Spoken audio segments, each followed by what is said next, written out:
everybody, for being here. Let us know where you are geographically. Thank you for praying for peace with us, and we're going to get the show started now.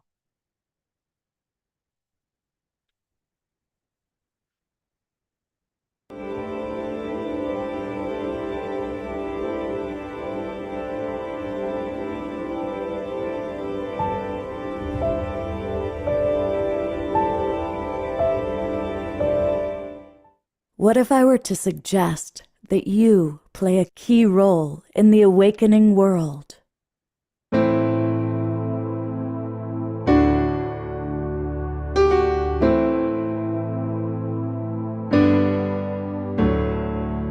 And that you are watching this because you have heard the call.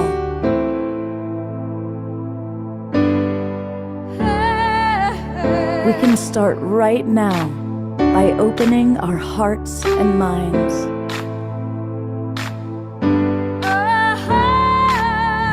Welcome to the awakening world.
Good evening, everybody. I'm the one that's Scott.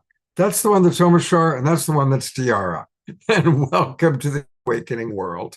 It is going to be one of those shows where we are going to be talking about all the amazing things going on in our galactic family, in our galactic world, UFOs, UAPs, cosmic consciousness, and much more. We have wonderful music with Omashar. We've got prayer with Tiara. And we've got Neil Gar, because it is our monthly collaboration with Portal to Ascension. And Neil always brings amazing guests. And speaking of amazing guests, we are going to hear from our beloveds, AJ and Tom, speaking from Source, the twin channels that have rapidly become two of our favorite people that we ever have on this show. We are also going to be hearing from Alan Steinfeld. There he is. I didn't see him initially as Alpha One. You've changed. You become Alpha One's sunspot. So we'll have to learn all about that tonight. We also have Laura Eisenhower with us, and I'm looking for Laura. Where are you? There she is. Hello, Laura. Hey guys, good to be here. It's great to have you with us, Laura. And Peter Benson is going to be with us. And there's Peter. There we go. A couple of that we're going to be with us weren't able to make it due to health issues. So we're going to add some special things and a special treat. You know, we're beginning to highlight members of our Global Peace Tribe family, getting to know them a little bit. And tonight we are going to get to know Susan Wooldridge, who it turns out is an amazing poet. I bought her book, Poem Crazy. So we're really looking forward to learning all about Susan. So let's get ready to dive into the show. Let us know where you are geographically. And if you're ready to move and groove, here is our beloved house musical artist, the man who makes all things happen, Mr. Omashar. Yes, indeed. Namaste and welcome to Now. And let's get this show rocking and rolling. And this is a song called I Am the Lover That You Need. So work that one out for yourself. We're going to put on a suit. Well, I am going to put on a suitable backdrop. And thank you all of those who are joining us on our streaming partners, plus Facebook and YouTube. And let's get this show rocking and rolling, shall we? Or at least moving and grooving. All right. Into the cave.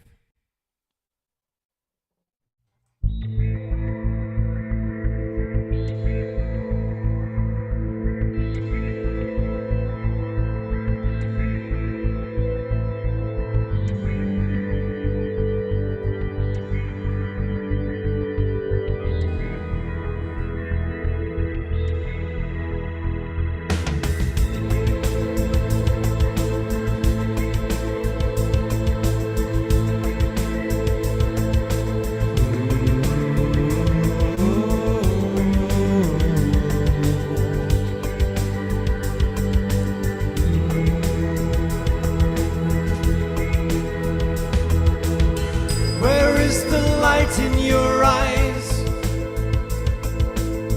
where is the joy in your heart? Why are you hiding from me? Staying locked in your doubt. My love is all that there is.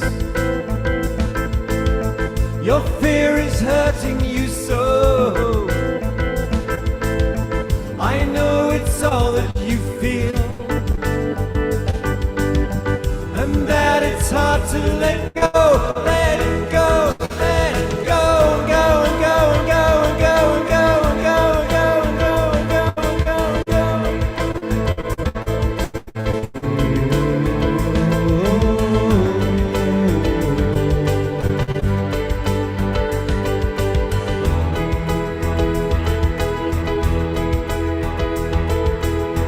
and again, that look in your eye.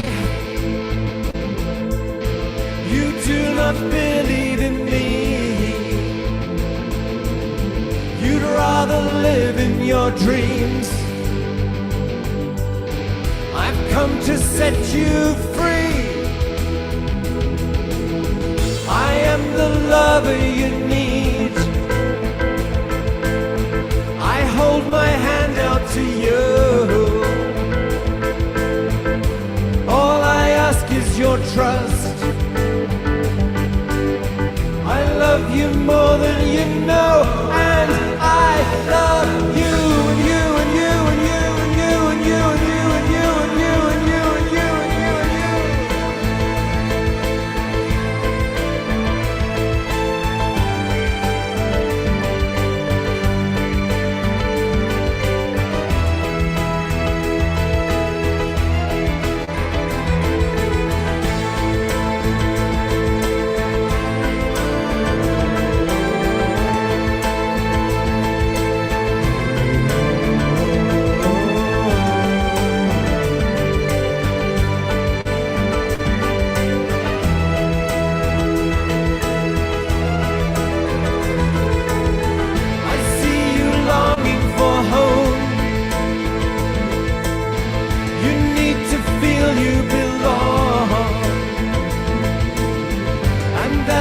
Purpose to life.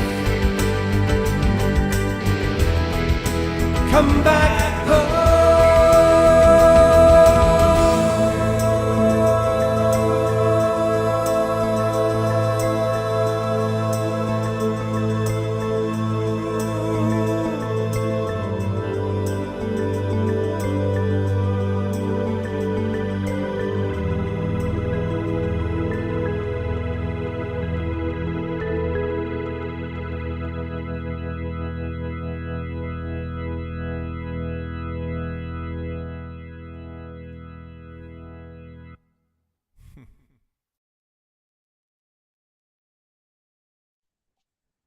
Come back home, Scott. This guy keeps muting me. I tell you. Hey, Twinkle Time for Star, our almost star. And what I love about that song is it really reminds us of what Rumi taught us about the eternal beloved, the great love that's always there. And that song captures it so beautifully, Omar Shar. Thank you. Thank you. Yeah, absolutely. So, welcome everybody. I'm looking at all the people in the chat box. We've got people from Nashville, Tennessee, Ecuador, Rhode Island, Nevada, of course, California, Australia, New York. It's very, very exciting. We truly are a global peace tribe. And tonight we're going to go beyond global. We're going to go galactic because it's our monthly collaboration with our good friend Neil Gar, who, of course, is the founder and creator of Portal to Ascension. And he'll be co-hosting along with Alan Steinfeld, Mr. Making Contact. Himself. And where are you, Alan? You've been hiding today. Where are you? He was here a moment ago. He keeps changing his Alpha name. One. Alpha One. Where is Alpha that? One Satari. There he is. You need to unmute, Alan. Alan, you need to unmute. Or maybe he's on a phone call or something. You might had to change my galactic handle for being in Sedona, so that's where I am. So, welcome. yeah, Thank you for dropping us. I don't know how long I can stay on because I'm in Sedona at a ceremony, but I'll be here as long as I can. So thank you. Let's do this. Let's do this. Since you kind of missed, can you be with us for 10 minutes and then take off? Because Yes. right now in the agenda is when you and I and Neil, we're going to do a little bit of a catching people up about all just kind of the latest news around Yes. making contact. Yes. So if you can be with us for 10 minutes and then go off and be merry. Okay, good. And I'll kind of start us off. By the way, people already, Neil, are acknowledging what a great day it was in Portal to Ascension. So why don't you share us a little bit about what took place today in Portal to Ascension? It's still going on. It was supposed to end 15 minutes ago, so I was multitasking, closing the other one, and I had somebody jump in for me for the last 5 minutes because it's still happening. The Chinese New Year is underway, right? We were in the year of the snake, and the year of the fire horse is about to take hold. Even though the Chinese New Year is February 17th, the actual date seems to be February 4th from one of the astrologers that was on today. So every year, Nana Kasha and myself, we do a Chinese astrology event at this time. So this event was called the Final Shedding. The year of the snake ends and the fire horse begins. And so the whole understanding component of this was that the last couple of years we've been in serpentine energy, dragon energy, and then snake energy. It was interesting. I mentioned earlier today that a lot of people weren't even into Chinese astrology that I know of until the dragon year, because the dragons in general presented themselves and the consciousness of the dragons just became so predominant in people's awareness. People that are into galactic history, people that have connection to beings from other worlds, and it just coincided, happened to coincidentally align with the fact that Dragon Year began. And so if you look at those 2 years as deep shadow working years, not only is the serpent the shadow work, but we also have the dragon that has the fire energy, and the dragon flies high in the sky. And then we go into the snake, which takes us down to the ground, the serpentine energy. So a lot of shadow elements in these last 2 years. But then you can go back to 2020. It's been a really rough ride for a lot of humanity in general for the last, ever since the beginning of COVID. Right. And now we're moving into the fire horse year. So the whole component of this event today was just what the energy really represents for the future, what the fire represents, the burning of the old paradigm, the phoenix rising from the ashes. So it was just a message of hope, and from us moving from such an inward reflective reality to more of an expansion reality, and how do we now create this new world with all the tools and the wisdom that we've received over the last few years. Wow. Now, can people still go to Portal to Ascension and get the recording? Yeah, most definitely. It's 100% free, so you can go on there. If you go to the replays, it'll be the first one on the replay, and you'll probably we'll have the replay up in maybe 1 or 2 days from now. Great.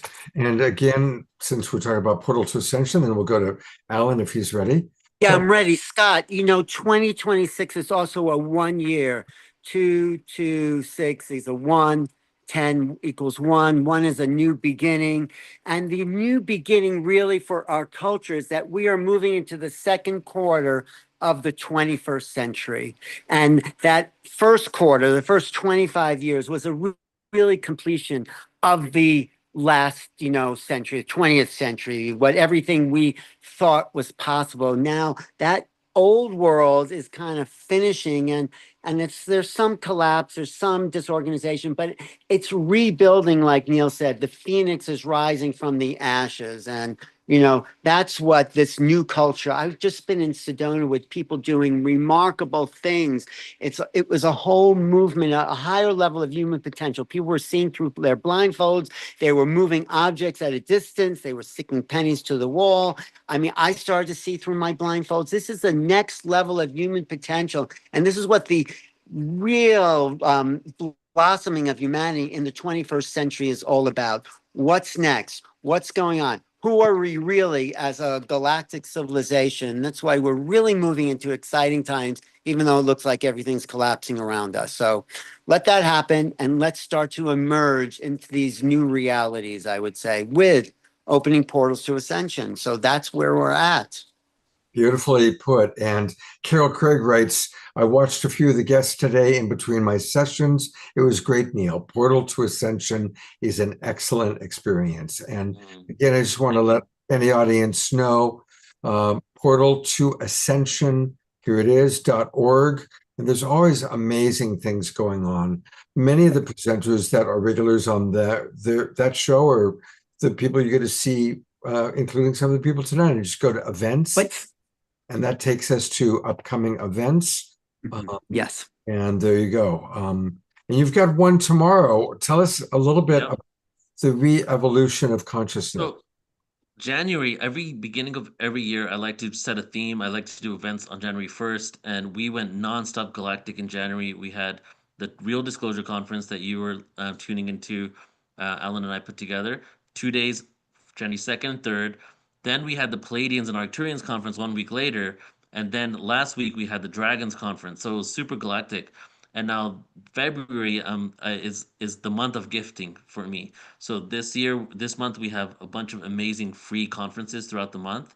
So we have the Shedding one, which was no charge event. We have the Re-evolution of Consciousness, which is, it's not the evolution of consciousness, it's re-evolution, because it's talking about how cycles are in times.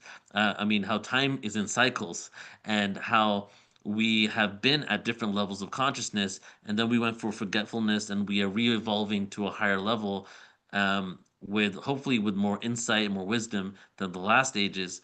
So this entire event tomorrow is going to be energy tools, energy transmissions, including scientific awareness, such as quantum physics, simulation theory, all these different elements and components that show that we're evolving in consciousness, plus the transmissions that will help you uplift as well.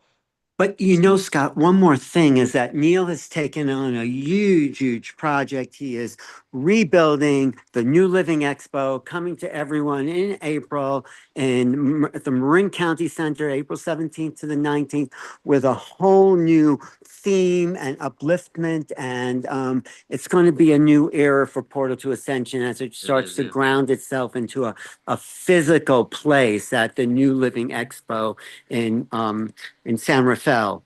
And actually, we're also going to have a presence at the Conscious Life Expo at the LAX Hilton on February 20th to 22nd. So if you want to start there, or just meet us in San Rafael in April too. So this is the beginning of Portal to Ascension really being a presence in our collective awakening. So I'm happy to be part of that. Thanks, Alan. If I can just piggyback on that, to go to the bigger picture, we're doing these events here and there, but really, as Alan has shared, and we all know that the energy is picking up, there's so much craziness and chaos in the world because the old systems cannot sustain the energy of this new paradigm. This new paradigm is that of harmony, transparency, unity.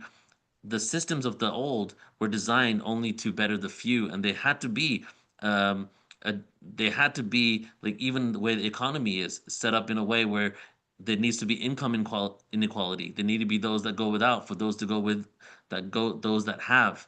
So what we're seeing right now is all these systems that don't embody this new energy of us all coming together and being on the same playing field and evolving in unity and transparency and higher consciousness are going to fall by the wayside. So these events are going to pick up even more and more, and I'm so blessed to like literally take this event that has this legacy all the way from the Whole Life Expo into the future and see what we can do with it. This is the first year that I'm going to be running it at the helm, but we have a lot of amazing plans for the future, and I'm just excited to be working with all my good friends and for you having me on here, Scott, also helping promote and being a part of the New Living Expo for so many years as well. Yeah, I just also want to say one more thing. I want to commend your courage, Neil, for taking on such a big project, for not just sitting back and let it all unfold online. You've really, gone after something big. You're pulling in this like huge force to tame it, like the wild horse of fire. You're there and you're putting all your efforts into giving this community a bigger voice, a bigger forum, and I'm really happy you're doing that. So thank you. Thanks, brother. Before we go to Laura Eisenhower, she's going to be up next. Alan, if you could sit still for a minute, because I'm going to ask you to share something. So I'm getting seasick watching you walking all over the place. So if you can sit still for 5 minutes, that'd be awesome. No, sorry, I'm just trying to find Ken. What I'm wanting to share with people, 2 weeks ago, you hosted what I found to be probably the most powerful day of presentations about not just UFO and UAPs, but really consciousness. It was an extraordinary gathering and we'll put the link where people can go back and watch the replay. But for me, what I appreciated was it was beyond seeing lights in the sky or telling abduction stories.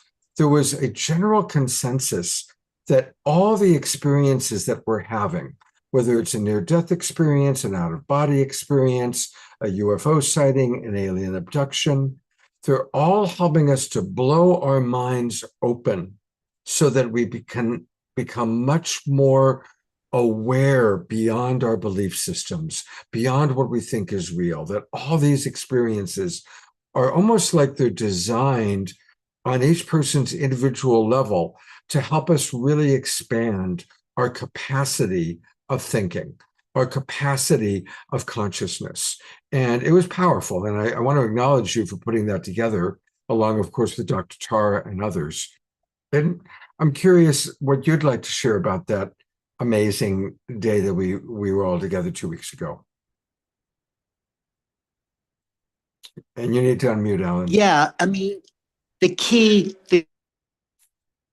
to that, I think, intense discussion was the fact that we weren't talking about disclosure as something happening to us, but happening for us. We are here as an evolving civilization, and we're not leaving it up to government to take the lead. This is a people's movement, like all the great political movements. Whoops. We're losing your volume in your internet, Alan.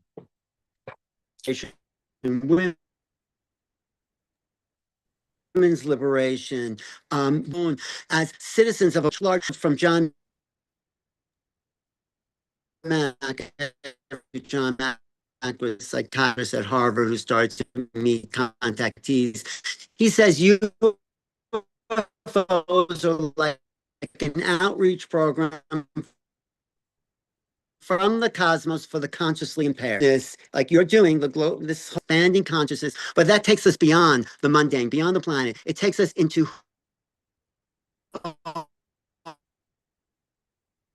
things that beyond limitations of our body, beyond the planet, beyond our country for sure, and into something bigger. We're about to cross the threshold to some known. And that's why the moment is so exciting in human history. We're about to meet the unknown face to face and integrate it. And you have to go with curiosity, not with fear. And that's what I encourage everybody to do. Heraclitus said, dogs also fear what they don't know, also bark at what they don't know. We're here to embrace the unknown and Unfortunately, Alan, you're breaking up. We, We're only getting a portion of what you're saying. So I'm going to actually uh, speak for you. We're going to put into the chat box, so we'll show people where they can go get the replay because it really is a powerful, powerful program to watch. And there's a really great group of speakers and presenters. So, Neil, while we wait, Laura is taking care of something. Would you be willing to do one of your poems right now? Oh, I'd love to, yes. All right, let me pull one up here. All right, everybody. Um, Before I do the poem, let me just let you know that I have an album coming out, and I'm gonna put the info about myself in here first. If you want to hear my music, I have three hip hop albums, and I have one spoken word album, and then I have a joint album with my friend Chris Noble that's going to be being released in a couple of weeks. And the poems I'm going to do today, I think I might have time for two or three throughout to this evening, are from that album. And we are also going to be doing an event in Athens, Greece, April 2nd. So if you're in Europe or you're in Greece and you can come out to our events, healthemusictour.com. Healthemusictour.com. So this one is called Fragments of a Lost Soul. Let's all take a deep breath in together.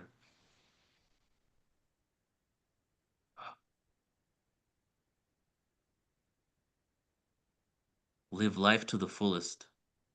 Each day, seconds turn into minutes. Time passes by.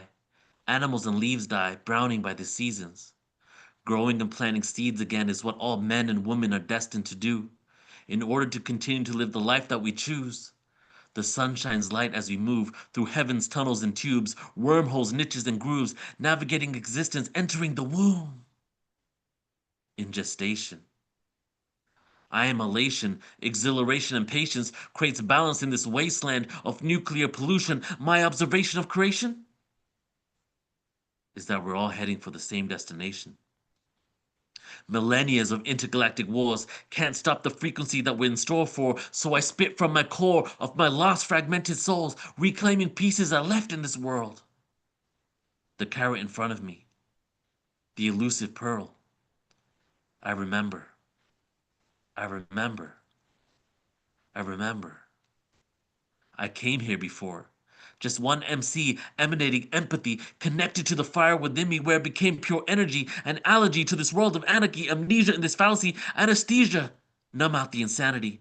Overstimulation leading to apathy, accusations of blasphemy, the gravitation of this third-dimensional reality causes atrophy. Emotional bankruptcy. I travel the galaxy to release the agony, rearrange anatomy, avoid catastrophe, cosmic morality, embrace duality, obtain immortality. This is the analogy. Planting the seeds, and it's what we all need, just so we can let go and breathe. Just let go and breathe. Just let go and breathe. Just let go and breathe. Breathe in. Breathe out. Breathe in. Breathe out. Breathe in. Breathe out.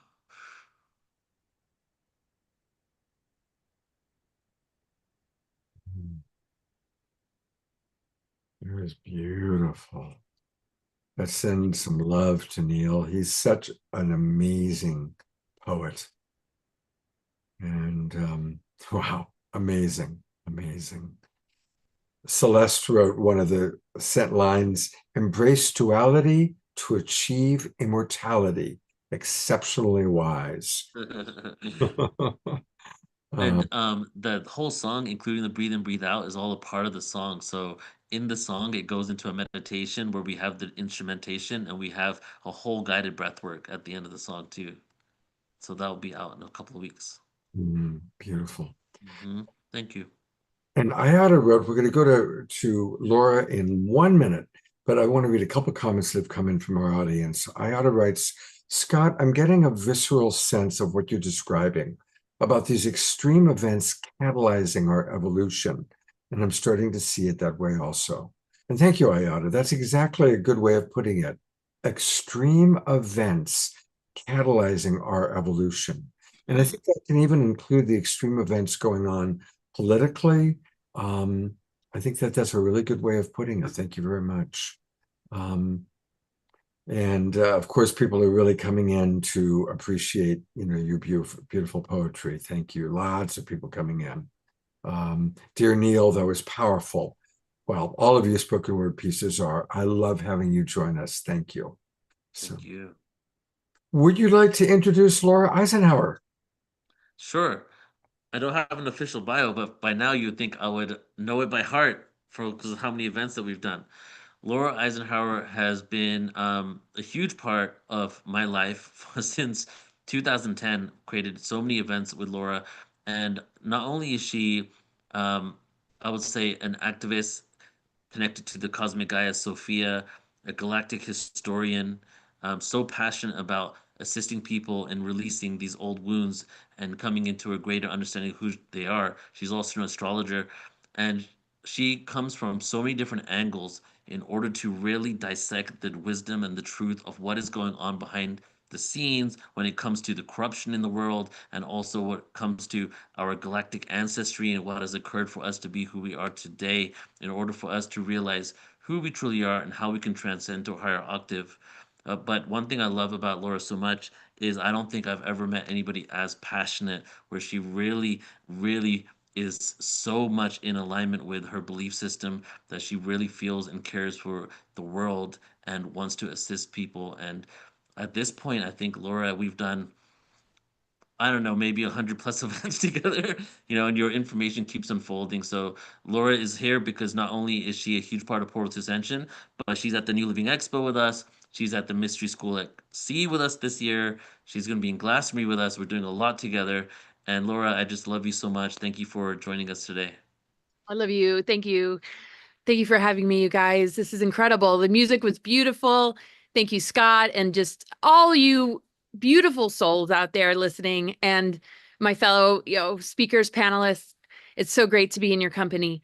Yeah, well, happy Fire Horse, everyone. Oh man, there's so much that really kicked off this year, this Chinese New Year. Well, we started with the new moon in Capricorn with the stellium of planets, Mars, Mercury, Venus moving into Aquarius, and then Pluto, of course, in Aquarius, and the sun moon, right, on the new moon. And then the stellium moving into Aquarius and this full moon in Leo. So the creative energy literally is full throttle. And so people feeling into the horse energy are very much like raring to go, right? Some who have allowed, and I don't want to say allowed in this context, in a sort of sounding detrimental way, but that allowed themselves to sort of step back or not take initiation or move forward with some things. Sometimes it's just not the right timing, but if a person is still holding on to that, though, particularly if it meant shutting down your truth, or if it meant, I don't know, holding back because you didn't feel others were ready, or you were afraid of what others might think, your nervous system is not going to be able to handle this year very easily unless you go for it. Doesn't mean, drop boundaries and go wild with it, even though wild horses, hello. It's tempering and regulating the nervous system, and knowing when the signals are coming in to take action versus rest, knowing which vibration is yours, your authenticity, your truth, and having that antenna and connection to your higher self and intuition really fine-tuned with, all the good things, rest, good nutrition, so that you can withstand the signal that's trying to come in and infiltrate with a lot of noise, a lot of chaoticness, a lot of intensity connected to what's going on in the outer world. I mean, this is a prophesized time of ascension, and that's for a reason. All three outer planets are in harmony with each other. Pluto moving into Aquarius, a completely new sign. Uranus just went direct this week, actually probably yesterday or today, moving into Gemini from Taurus. So that was a very, very important passage, very long. Outer planets hang out in a sign for a long time, 8 years, 9 years, Uranus. Pluto's going to be in Aquarius for 20 years, counting retrogrades. And, Neptune and Pisces moving into Aries, conjunct Saturn. These all are generational planets. They move slow. So we're talking like a decade, give or take retrogrades, right? For each of them. So the Saturn Neptune is an opportunity for the lid of Saturn, the tyranny, the control mechanisms, outer authority to begin to lift, where humans are really stepping into divine authority, personal self-authority. And that authority with Neptune comes with really, really standing strong in what your dreams and visions are. And with that horse energy, putting it into motion, speaking it, sharing it. The Mars-Mercury conjunction that's shifted slightly since the new moon and full moon is very much about the magician archetype and putting words into action. So the Leo full moon being fire and the fire horse, our words are so potent and powerful. And Neptune's just ready. Now Saturn, the lid is lifted, and now Saturn, the law of structure, is the container for the multidimensional. So as this conjunction happens, solar plexus, Aries, Neptune, Saturn, with Pluto, Uranus forming harmonious aspects, all in a triangle, all three outer planets, which hasn't happened in a long time. And then the Saturn, Aries, I don't think that's happened since like the 1700s. I don't have the exact date there, but I know a lot of people have been talking about this. It's been a long time. And what this really represents is the divine human. So this ascension window, because it's an internal process, is the recognition of being an embodied divine human. And in that divinity, we're empowered, but we're empowered not from the recklessness of the old Mars. And I'm not saying that you guys are carrying it or the audience is carrying it, but the negative ego that's been compartmentalized, that has not been a vehicle for the multidimensional to express itself through. Where Saturn has been the container with a lid on it, and it's been about whatever's outside of us and what we're being told. And I think a lot of the listeners and many of us, if not all, the panelists that are here tonight, we've been rebels. We don't really play by the rules, but understanding the law of structure is understanding what are the disciplines and responsibilities we want. Where can the law of limitation serve us so that we can thrive, so that we can manifest through the law of structure, our dreams, our visions, things surrounding, goals, projects. Capricorn, Saturn is very much about climbing the hill, the goat symbolism, and not giving up and recognizing the baby steps that it takes to sometimes reach success. Sometimes it can test our patience, but we have to understand that Saturn builds a root system as the law of structure. That root system is very much the anchoring of the tree of life template in our own structure, the physical body, the physical vessel, the skeletal system, the teeth, everything that relates to, Saturn. So the South Node being Virgo, another earth sign ruled by Mercury, is that structure accommodating our dreams? How is that Virgo energy, which is ruled by Mercury, which is an earth sign, in the South Node position, which is going to get activated by the eclipses, even though, this first one's in Aquarius, where are we noticing our mind talking to our body, old programs, ancestral loops, trauma loops? Where is the dialogue still throwing us off? Where is it causing defeat, exhaustion, or being energetically drained? Where do we need the boundaries so that the law of structure is now a door that can open and close without the lid being smacked down on it, but open for the dream and visions to manifest through with discernment and self-authority, which means that resonates, and what doesn't resonate, is the way you're gauging things, because we're really protecting the bullshit meter, that antenna that helps us to see through deception. And when we're exhausted, when we're in this loop of negative self-talk, if we're externalizing everything, then we're at the mercy of what's outside of us. So this particular juncture is really all about not allowing your creative energy to be siphoned and harvested and taken from you. Is a very strong time for the empaths to really get grounded with what you can and cannot handle when it comes to other people's energy.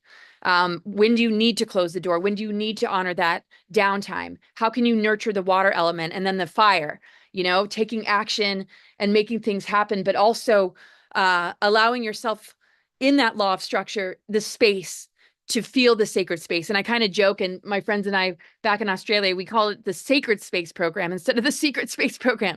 The sacred space. What is your sacred space? What does that look like? And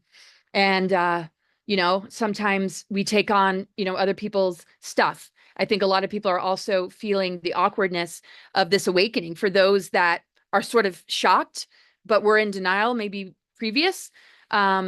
And now there's no turning back. There's no way to really run from it. I think there's sort of an awkwardness and chaoticness in the field right now where we don't want to really be right about some of the stuff we've called out, but there's so much to celebrate about the things that we've been passionate about, which is the emerging divine human, where that transparency and ability to look at our wounds is nothing to be ashamed of. It doesn't have to be miserable.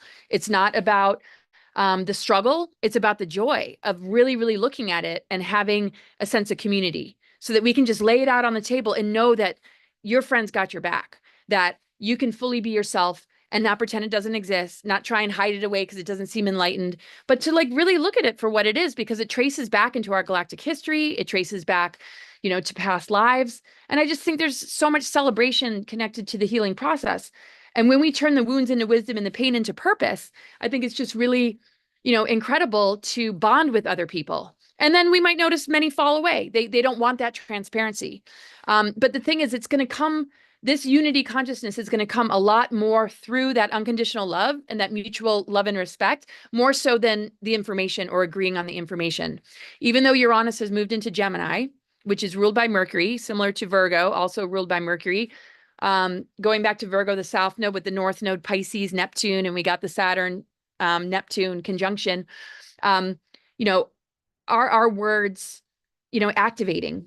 Are we speaking from our higher self? Are our words allowing the magician to work its magic? Are we noticing synchronicities? Because if we keep looping, we'll notice more that reinforces the anxiety or the tension or even the trauma. So it's a really, really powerful time to check oneself and say, my instrument does not have to be tuned to that, because the ramifications of getting in those loops is going to have a lot more of a detrimental impact on the physical body than maybe years previous. It really depends on, a person, but this is to our favor because it's taking us to the breaking point where nothing but truth remains, nothing but your authentic self. The body can no longer withstand unresolved traumas, ancestral patterns, societal programmings, negative self-talk, fear, tension that gets shoved back down and internalized. It's about having a voice. And in that Neptune Saturn, it's going to help people really step up into integrity, that people will catch themselves and correct themselves a lot quicker, because the frequency of Uranus and Pluto is saying now is the time for the growth period. Humans that have feared those growth periods because society wants to medicate it. Oh, you're moving through too much emotion, or there's anger, or there's anxiety. Here, take this, make it go away. It's about being more present and being more creative with it in order to unearth the treasures that exist deep within.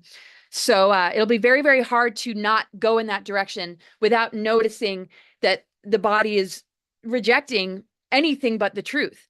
And those people that are not comfortable with their own truth might panic a little bit more, might reach out for something outside of themselves in a much more accelerated way. But what the gift of 2019, 2020 was, is it really safe to look out there? It's safe to look out there when you're walking the path with other healers that want you to find yourself, that don't want that dependency bond, that want you to thrive, that can help you to get there, to help remind you of who you are.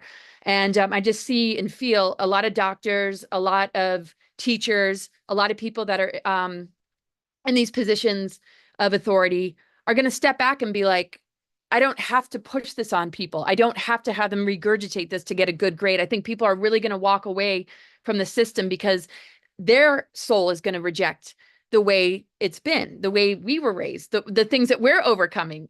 I mean, I think we're recovering a lot from the school systems and the way maybe our parents or friends made us feel for being a little out there. And now it's like, whoa, okay. Or maybe you're just stepping into that right now and you are very grounded and practical. The beauty is we're helping each other switch on what's dormant. So we're earth, air, fire, water, ether. The nucleic acids of our DNA are elemental. The fifth element, ether, is connected to the mitochondrial DNA, the return of the mother, the ether, that energy that purifies our inner elementals, that actually repairs, DNA, because it was never really damaged. It was either dormant or it had an instruction set that the body didn't like, which caused disease, whether that's passed down generation to generation or you face it in your lifetime. We're really starting to awaken to the epigenetics, how the mind talks to the body, that polarity integration of Virgo to Pisces, the restoration of the tree of life, the knowledge being self-knowledge instead of, social engineering and outer knowledge. It has to meet our truth, our discernment. And I think we're going to see a lot of people have radical changes, radical healing changes, a lot more miracles as the norm instead of an anomaly. And it's just going to be a powerful time for people to say, I'm walking away from this system. I'm going to take my skills and abilities and talents, my passion, my integrity, and I'm going to go over here or expand the institutions that they're already a part of, to see what kind of change can happen there. And if you're silenced, if you're not being respected for that, if you find that the environment becomes more toxic, whether that's relationships or career or job or just anything where you live, it's a time to reevaluate. Hold that sacred space for yourself to really listen and honor that signal, because what's targeted is definitely the Uranus energy, psyops, false flags, trauma loops. So we can't think. We're in fight or flight. We're in panic, or we're at the mercy of what's in the news. And I think, the powerful sovereign co-creator of our future and the anchoring of this timeline that emerges from deep within us is going to be much more celebrated, much more known, much more claimed, without feeling not embarrassed, but like it's too much, or it because it's going to be the medicine that a lot of people struggling right now are going to be looking for. They might have kind of laughed at it before, but something's surging within them that I think is bringing a lightness to their journey, helping them to see that it's not all that serious. You can heal a lot more rapidly than you can imagine. We can override bioweapons, dark technology with frequency, with love, with integrity, and understand that we are capable of creating alchemy, which takes us from the lead of the heaviness of Saturn into the gold, restoring the sun, restoring our relationship with structure and cosmic and natural law. And in doing that, we see the earth respond to us. We clear our inner elementals and we see that reflection. We might see, that old timeline. We might see some of the ships that held that artificial timeline up, sinking. We were never really on it. But I just see this bifurcation with a bridge between the two splits of a lot of individuals rerouting to exist in a much more beautiful, embodied, conscious, coherent way. Because that old timeline, you're not, or people aren't, going down with that ship. Just a programming might, a belief system might, something that the death process of Pluto is helping them to release. The question is, do you want to emerge in rebirth through that portal, right? Portal to ascension, instead of, have to dissolve that programming and maybe have a major death crisis. But if that's the case, it never ends, is the beauty, So I think worrying about our friends and family is going to begin to fall away. The hierarchy of consciousness, which doesn't exist, won't see things based in who's asleep and who's awake. It's about the heart. It's about the soul-centeredness. The information is not going to matter as much. And so that's how I kind of see the year ahead, that we'll agree to disagree. The information is secondary. It's the energy, it's the frequency, it's the love. And I think a lot of people are going to repair relationships or walk away. But, putting yourself first doesn't mean your service to self. It means that the vessel of your human vehicle, is a temple that you will tend to so that it can be operating at its most optimal level. And let's help each other get there. And then, wow, we get to all tune up and be this unity field that cannot be punctured anymore. It cannot be fragmented and fed on by dark agendas and nefarious beings in human form or in the astral archons. Fragmentation, when it's healed, just like a wound or injury, can get, we can only get stronger for it. Neglected, and when we're in denial of it, it can become infected, it can get worse, and it can cause more and more problems. So I just see the flip of the switch when it comes to wounds. How can we get closer together in the face of this versus more fragmented, more divided, and more unconscious to where they're trying to, trigger us, to see who's the biggest victim and who is going to act out instead of, step into that spiritual maturity of, what it is we each have to heal. That we came here to heal. We came here to walk through inversion, to invite it back to source. We aren't, needing to define ourselves based in it. We need to understand, the blessing of the challenges that we've manifested in our lives. We wouldn't have manifested it unless we embodied the solution. And now I just feel it pouring through so many people. And if it's not pouring through that, those reminders and those helpers, Ascension agents will be there for a hug, for a recognition. And it's a completely different sort of paradigm compared to, seeking that guru or joining something that might ask you to shut up and just listen. And right now it's just about the freedom of expression, living your truth, and dancing in rhythm to the ascension energies, which the earth is seeded to take us into. The planetary intelligence knows exactly what it needs to heal its own system, just like we do. And the two go hand in hand. So I think it's very, very exciting because it's not like, is it going to happen? Are we on the path? We are the path. It's encoded in us. It always has been. And set it free, liberate. There's nothing, holding back, because once you cut that relationship, to any sort of dependency outside yourself, even if it's daunting, you will see something emerge from you that will be so familiar and such a reunion that you'll wonder why you ever left. It's a time of coming home, not adopt this belief. No, what is your truth? And with mutual love and respect, our differences are not a problem, because true oneness is diversity and harmony. So. Wow. I've got a couple questions for you, but I want to read a couple comments. And Laura, so much wisdom just came out. Don't go away. We're not done with you. I want to read some of the comments and then have a couple questions. Celeste writes, it's love that we show in the fruits of our actions and words that will reveal the truths of our being. We are the path. Really reflecting what you just said, Laura. Omashar writes, profoundly clear message, Laura, and sage advice. Thank you.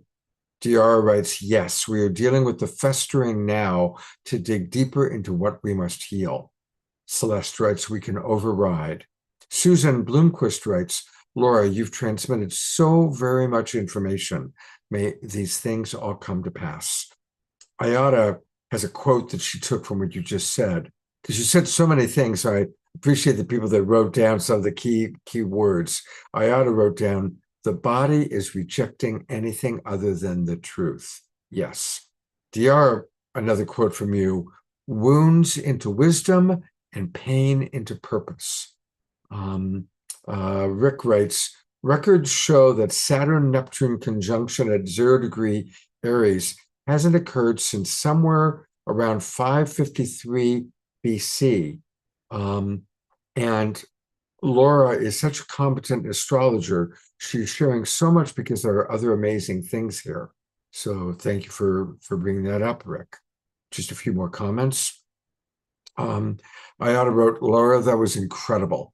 I truly resonated with everything you shared, and you've articulated the current path with greater clarity. Neil writes, wounds into wisdom and pain into purpose. Nothing but truth remains. Nothing but your authentic self remains. So that's ascension to me. a lot of people resonating. Let's talk about the bifurcation, because that does seem to be, it's something I resonate with. I think a lot of us can feel it. What's your take about the bifurcation? Because some people believe that it's happening every moment, every instant. There's a kind of the timelines are changing. Others believe that there's going to be a significant moment in which there's going to be some people will experience an apocalypse, other people will experience all of a sudden being on an alternate planet Earth that's rainbows and unicorns. What's your take on it, Laura?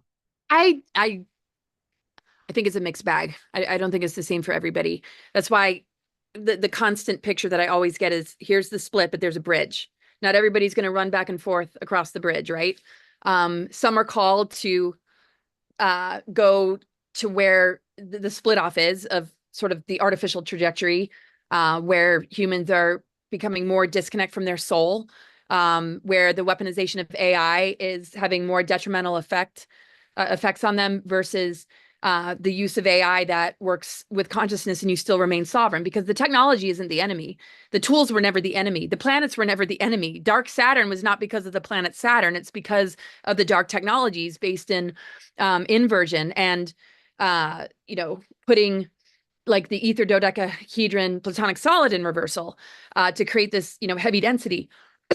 So it really depends on the individual's and where their consciousness is at, right? Some have agreements to stay, some have agreements to leave right now. Some have just come into the incarnational wheel and descended from a pre-fall consciousness to help enliven and awaken humanity. Some have had many, many, many lifetimes, maybe lost connection with it, but it doesn't mean they don't have those origins. We all come from source. Everybody's at a different phase and stage, and their agreements, our agreements, aren't not all the same. So for some, they might be like, all right, time to go back to the unicorns. For others, where are the unicorns? I want to go back. But are we battling with something? Do we need to revisit our agreements? Because I don't feel something's in charge, but there's something to resonate with and to have a little bit more trust about. I don't think our higher self wants anything for us that feels stifling and feels, limiting or takes us into a doom or gloom that we're stuck in or enslaved in.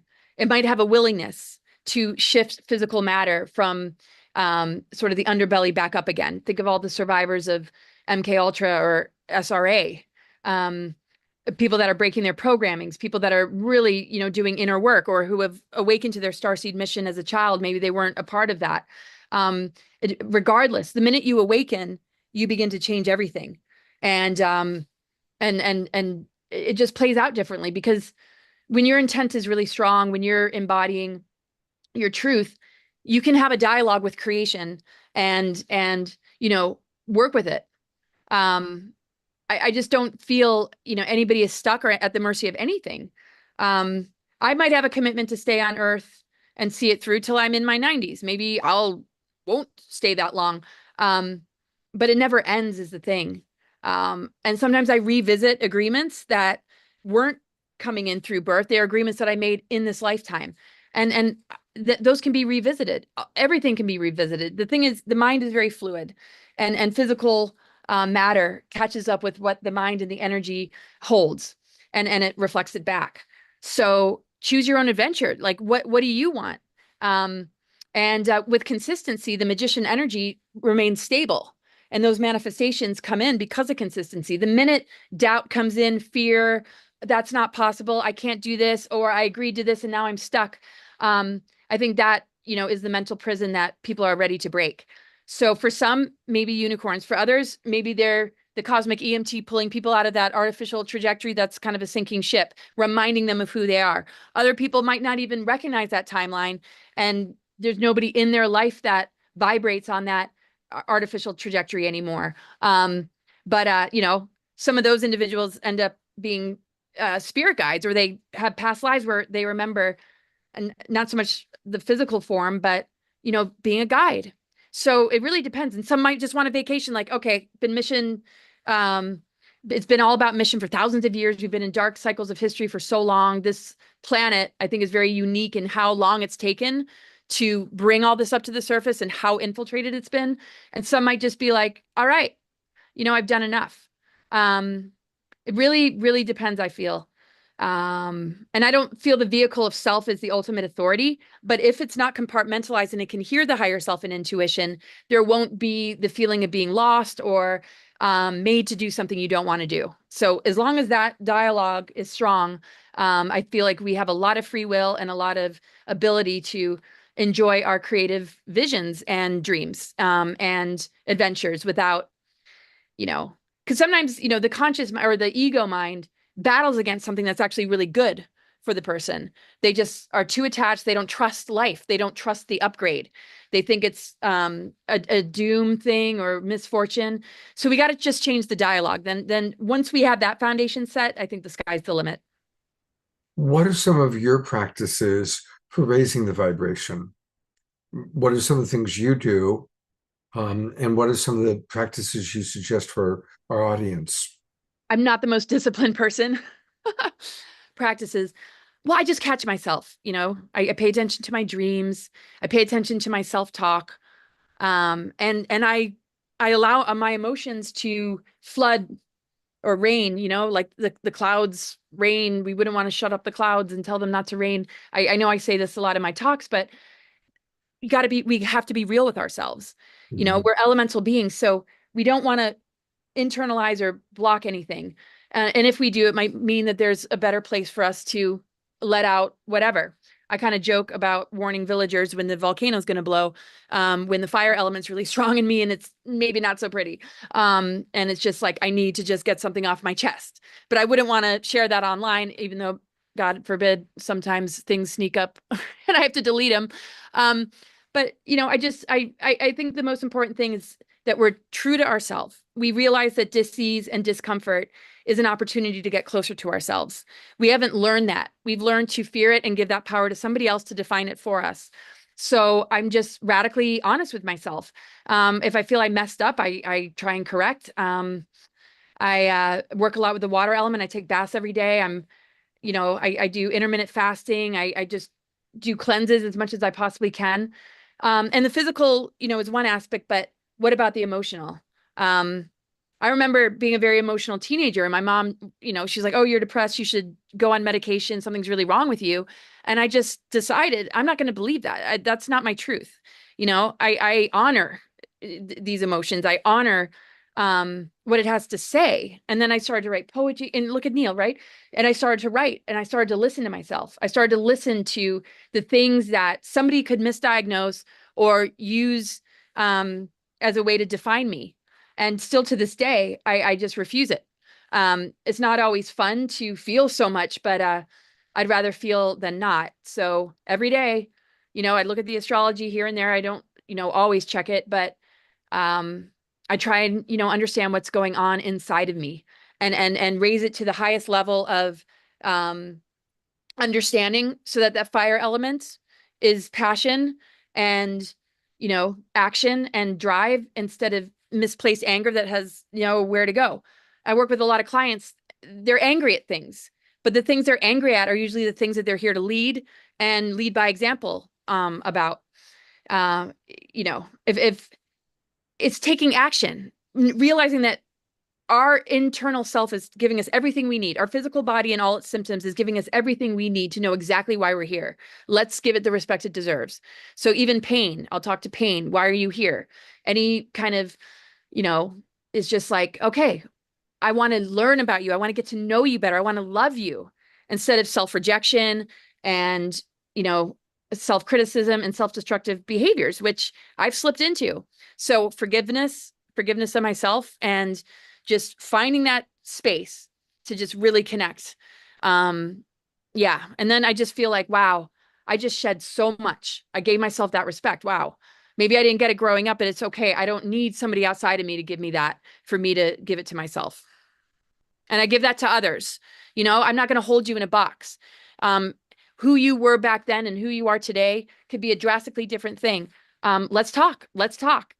And just let all this bring us closer together instead of further apart, whether that's on the macro level as a humanity or personally with our own, wounds. And sorry if that's kind of rambling, but that's kind of how I do it.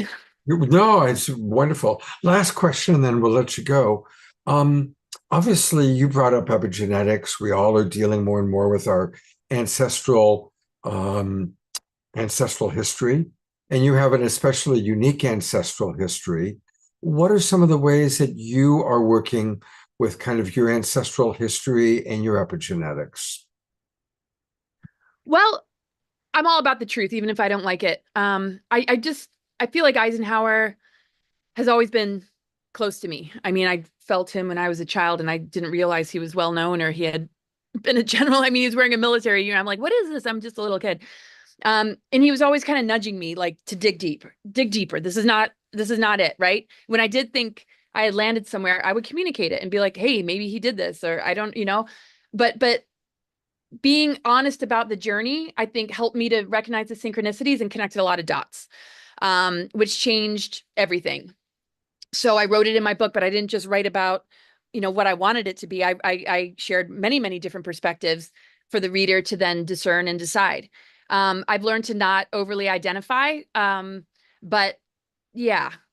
So the epigenetics for me, how does the mind talk to the body? When I was being blasted with a lot of bad negative mail, your great grandfather sold us out to the grays, you know, after a decade of that and a lifetime of that, maybe later in my later years, not like since I was a little kid, when I was able to read, the mail and I was more of a public person, I was talking to myself a lot of self-negation. Like, how could he do that? Like, I hate I hate where I come from. Like, I don't want to be related to this person. This is too much. And I'm not proud of that. I had my moments where, you know, I feel very misunderstood or I've felt misunderstood. And I'm like, it's not about anything outside of me though. This is my process. This is my soul growth. And when I realized like, wow, he set up countermeasures and he actually did so much for humanity and his hands were tied and his story is different than other people in our history eh, and their hands might have been tied. They might have been, but he did everything he possibly could. So, but my identity is not based in him. If he was the biggest schmuck ever, I would expose it. If he did great things, it's like we have something to look forward to. But the best message I ever got was that we're the leaders. So the pressure of I'm related to this man and all this pressure is on me and I trying to bust down these false narratives and I'm all about the unity and I don't feel it's just like I dropped that a long time ago. And all I see is the leadership and the beauty and the missions of my friends and colleagues. And there was a voice always telling me, you're going to meet your people. You are going to meet your soul tribe. You're going to meet like-minded people that have gone through whatever they've gone through to land in a very, very similar place. It's not about relatives, although it plays a part. It's about, what you do with, what you know. And I don't have to take on the responsibility or pressure. I don't have to live up to anything. I don't have to run in shame every time there's a criticism about him or me, and sit there and process it and turn the sword on myself just in case, just in case. And I don't have to have it be all perfect to be like, hey, nobody's ever made any mistakes, and we're just unscathed. It's just all BS. We have overcome so much as a humanity. So I guess, yeah, it's never been about me. I just see the goodness and I'm just so in awe of so many people in my life that I just feel really relaxed and very grateful that I'm loved and appreciated, even if it was a worst case scenario, that I've found some real friends, regardless of the information. Yes, Eisenhower is a good man. If he was pure evil, would that mean anything about my soul? Some of the strongest souls are there to shift the highest level of dark also. So I see the value and beauty in every single soul. But there has to be that flip of a switch that you're ready to stand in your truth. You're ready to accept or look at things that aren't easy. And you're here to be the alchemist and turn that lead into gold. And we have to love each other for that, not hold each other to our past mistakes or what our ancestors did, whether they were good or bad. That is such a beautiful response. And I think we all can, take what you said, learning to just accept what is, know to thine own self be true, Shakespeare said, and hold our head high. And by the way, based on what I've read, Ike Eisenhower actually was an incredible man. And I wish that the current administration had the same values and the same dedication to service, dedication to the people. Well, he loved like the inspiration was in in humanity. That's what made him a good man, because he saw the beauty of the human soul and he wanted to protect that. Yeah, what always stands out for me was how his life changed when he walked through and saw the concentration camps, and when he saw what humans could do to humans. That was his epiphany. That's when he had a real shift of everything. What can I do for the rest of my life to prevent this from ever happening again? Absolutely. And I saw those pictures and family albums growing up, and it's just like, wow, it was a lot to process.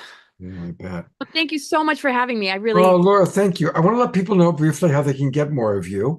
Her website is cosmicgaia.org, cosmicgaia.org, and that's where all things Laura Eisenhower can be found. And thank you, Laura, so much for being with us. thank you. I look forward to hearing everybody else. Thanks for having me, you guys. All right, God bless. I am going to move the Global Peace Tribe announcements to a little bit later because I think it's time for some Omoshar music. So we are going to go straight to my co-pilot.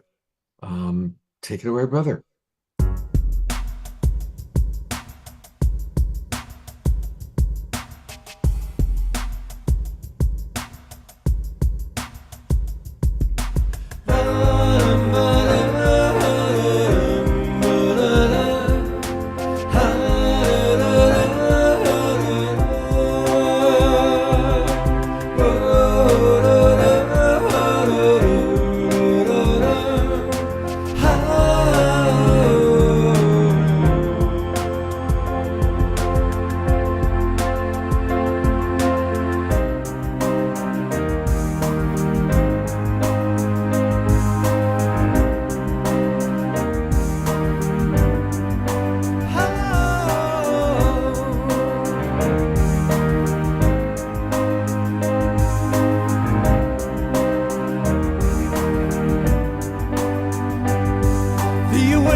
through our hearts, through our lives, as we take the next steps together, walking tall, no disguise. Here we are again, loving all we see, lift each other up, let each other be, healing all the past, healing you and me, loving all that's gone, loving what's to be. The awakening world is rising through our hearts, through our lives,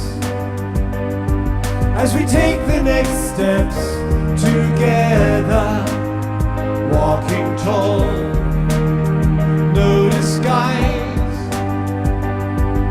nothing left to say, nothing left to do. Let your spirit shine, let your soul on through. Time is what we have, time to think anew. Let inspiration flow, let inspiration through.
Loving all that's gone, loving what's to be.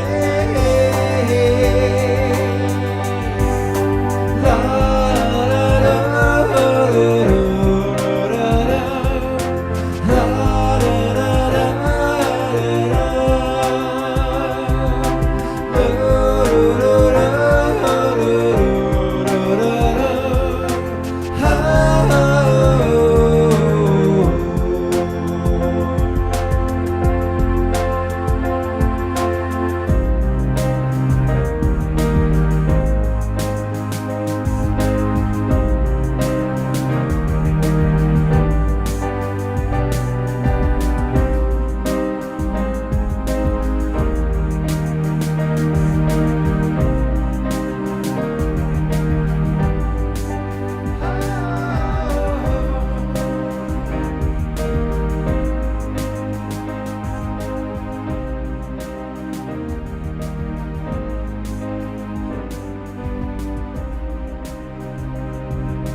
Needless to say, I tend to have a especially fond place in my heart for that song.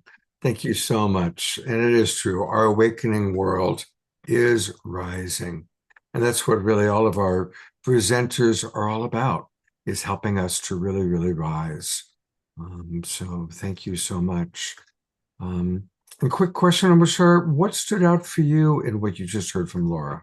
Holy smoke! She was just speaking, pinging my heart straight away, and I could not doubt anything that's happening in her life, that's happening in my life, because every day now I am literally confronted with my past, my epigenetics, my programming, and it's coming up in my face rapid fire. Maybe a year or two ago, it was like one or two things a day, but now it's one or two things an hour. You know, it's not. You know, I've actually said to a certain extent, bring it on, make it a little faster because I'm ready now. I have my ping pong bat out, and I had a major trigger today, something that came up, and it immediately pressed a button that made me feel really small. Yet I had the acuity of mind to go, what is that? And basically ask, what are you? And what are you doing to hold me back? It was like a self-sabotage program.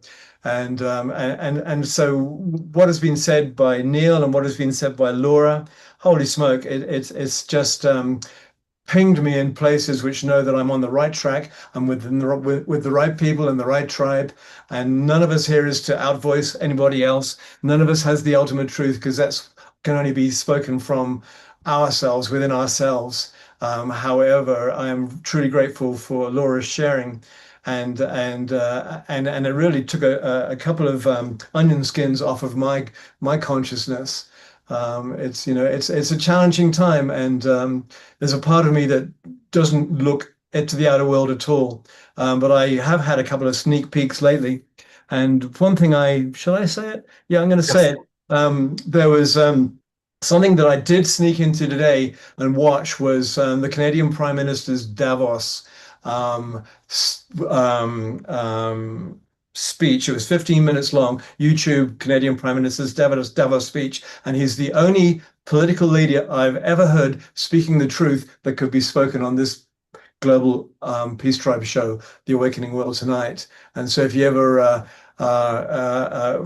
he's the words that came out of his mouth let me have hope for the outer world, so to speak. But within myself, within our group self here, I know that we don't even need hope. We just need to stay on track and keep on peeling off the onion skins and realizing, for me, realizing that probably 80, 90% of what's been in my face is not even mine. It's just programming. And so I'm truly grateful that I am at a place in myself that it took me about an hour to get over my major bummer today, my self-sabotage, but I did. I turned it around. And then I started tuning into what songs to bring to the show tonight.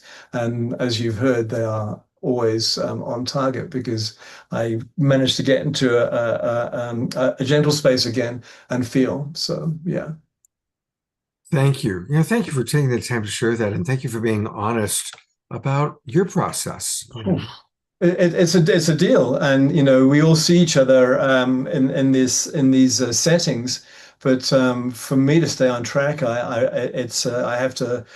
I'm choosing to police everything 100%, and it does not falter. I sometimes get really annoyed with myself, and then I realize, hang on, why am I even judging myself? And so it goes, Scott. Oh, thank you. Um, uh, well, we move on. God bless you. Thank you for sharing all of that. Thank you. Peter Benson is with us, and I want to just acknowledge that Viviane Chauvet was going to be one of our featured speakers tonight, and she's just not feeling well. And God bless her, she was ready to come on and do her thing, and we saw her in the pre-show meeting, and it was like, Viviane, get some rest. So we're going to play later on in the evening. We're going to play a recording from one of her previous times on the show. But her wonderful husband, Peter, is with us, and he is also a remarkable person. Imagine being a kind of a normal human being. You're having kind of a regular, normal life. And all of a sudden, you have this incredible awakening. And we're going to, hear a little bit about Peter's awakening. And your whole life shifts. And he was a mechanic, a technician, and he had this incredible connection to his higher self and the angelic realm. And he discovered that he had angelic origins as part of Archangel Michael's army of light. Well, this led to his connection to Vivian and, of course, a very new direction of life. And guided by Archangel Michael himself and the Ascended Masters, Peter has been guided on how to put together what is known as tensor technology. They have palpable healing properties, and his research has led him to build rings, qubits, crystals infused with pendants, Merkaba, healing coils, and sound frequency amplifiers that do all sorts of things. They even they restore people suffering from PTSD. So truly connected to other realms, and living with an Arcturian hybrid. Welcome to the awakening world, Peter. And it's good to have you back on the show.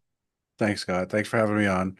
And yes, Vivian wish she could be here. She's just not feeling well. It's the annual flu came through the house and it hit me first and it hit her pretty hard. Just she hasn't gotten over it yet. Wow. Well, I'm glad you're with us. Please tell us a little bit about your awakening experience, because you have one of the most interesting awakening experiences of anyone most of us, probably everybody here, has had some sort of an epiphany, but yours was especially unique. So tell us about who you were and then what happened. Well, it went through multiple stages. Went to trade school, became a mechanic, did that for 15 so years, almost 18 years. Went back to school for computer science, got a job at a big tech company, was there for 21 years. Um, Life changes happen, family restructuring kind of thing. And had to go rediscover who I was and what's going on. Started looking into energy healing and I found Slim Sperling online and I was like, okay, this is interesting. Tensor technology. Um, so in my free time between work and the family and kids, started doing builds of tensor rings.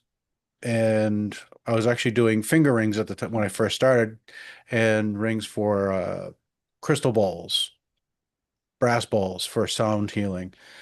And that was the first sign that we actually have something that would really work. As we were doing a sound bath, and I brought 4 rings to the sound bath. I got a text message 2 days later saying I need 10 more because she had the full octave. She had the higher and lower chakras. She had 14 bowls. So she needed 10 more rings to actually make that work because it changed the way they all functioned. They resonated longer, louder.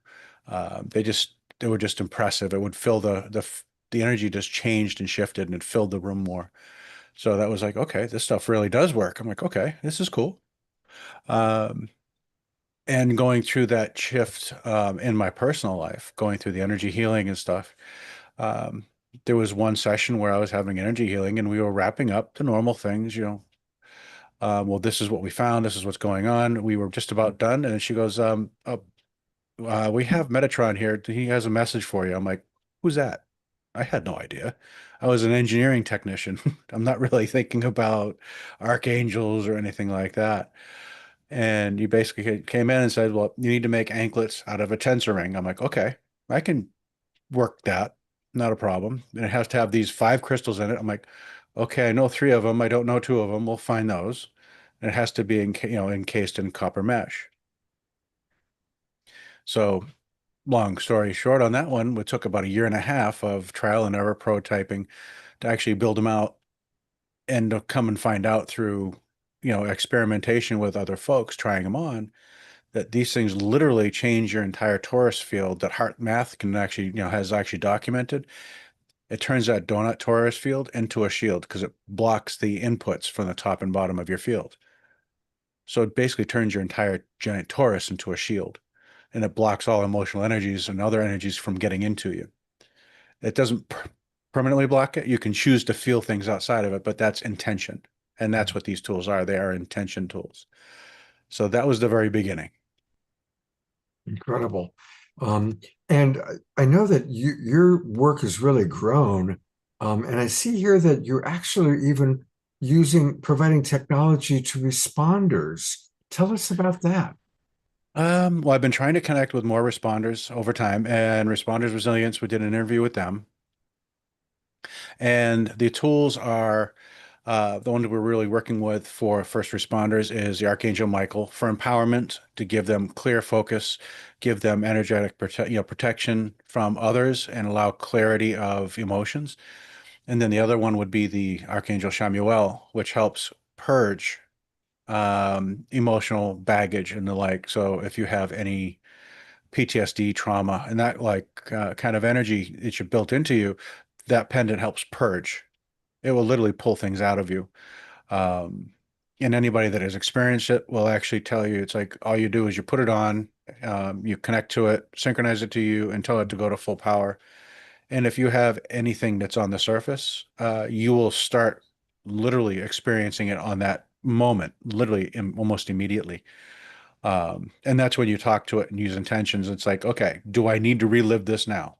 No, then just pull it out. I don't want to go through that again. Thank you. And it will. It'll actually help process your energies out of your body. And that's part of the process is you're teaching you how to manage your energy and how to manage the emotions that you've stored away instead of dealt with. Wow, beautiful. So, kind of from your unique vantage point, tonight we're really talking about the awakening world. We're talking about the rising of consciousness. Yeah. What's your perspective about it? And what do you say to people that are cynical because of what, they're seeing in the mainstream news? What are some of your perspectives, and what do you say to people that are feeling hopeless or afraid? Well, the hopeless and afraid, that's actually internal fear. We've had folks talking about the emotions coming up, and it's coming out more and more. Right now, you need to really focus on what is best for you. Focus on you. If you can raise your frequency, you will end up on a different timeline to where you won't have to deal with the lower frequency any longer. So focus on yourself. I mean, there are people out there championing all these different causes, and they're doing these things, and it's all external instead of focusing on self. Focusing on the external is you're focusing on basically you're battling with somebody else working externally. It takes it to a different level. And you need to really focus on yourself. If you can heal yourself, everything around you shifts. It's the timeline thing. I know we talked, was a discussion about it when we first opened up, is the multiple timeline effect. It's like there are multiple timelines, and there are souls, and you have to understand it's like there are people in this audience that may say, well, I want to be on the Ascension timeline, but your higher self, your soul says it's like, yes, you may want to be there and you may be ready for it, but you know what? You might be ready to be a teacher in the middle timeline to help people deal with it, or the lower timeline to help understand and raise or elevate other souls that are actually not ready to be doing the other timelines yet. So you have to understand it's like your higher goals, your higher self may have a different avenue that you're thinking of right now. So it's just one of those things. It's like we are going through a massive shift on the planet right now, and it's obvious. You can see it. It's everywhere. So it's all personal. How do you view it? Where do you put your energy? Do you put your energy towards a negative aspect, or do you just focus on putting your energy to yourself and raising your frequency and raising your vibration? Beautiful. Thank you. Well, a wonderful way for people to raise the vibration is through the technologies that Peter has developed, with literally some of the highest archangel energy supporting him and guiding him. And I love the name of your website, energiesofservice.com. Energiesofservice.com. My mentor was Marshall Rosenberg, and my favorite quote from Marshall is that the greatest joy in life is being of service to others. Yes. So walk us through a little bit.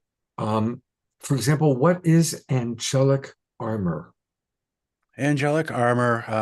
There's a gentleman that I work with. He's up in Scottsdale, and he's also part of Michael's Army of Light. And he works in a different aspect of it. He works with more of the darker elements to try to heal and bring more light to the environment. And he was actually looking at my things, and it's like you need to actually put the pendant together with a pair of anklets and call that your armor set because it creates a multi-layered protection of energy fields. So if your anklets are actually going to close down your larger torus field, a pendant creates a barrier right above the skin. So you have two layers of energetic armor. And one of the things you have to understand is these tools are tuning you. You're not putting on something that's going to create something out of the ether. This is teaching your body how to manage its frequencies to create the barriers.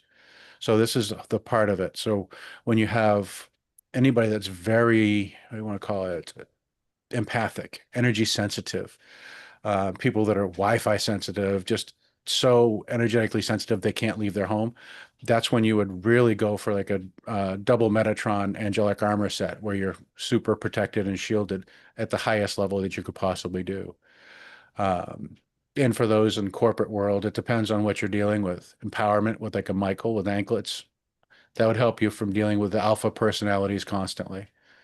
Um, and Shamuel, if you're in the middle of PTSD, healing, any emotional baggage that you're going through, traumas in your life, that's where Shamuel would come in. And if you're still emotionally sensitive, that's where you'd put on the anklets, where it actually shields you from anybody else's emotions. Then you would actually use the Shamuel to heal you.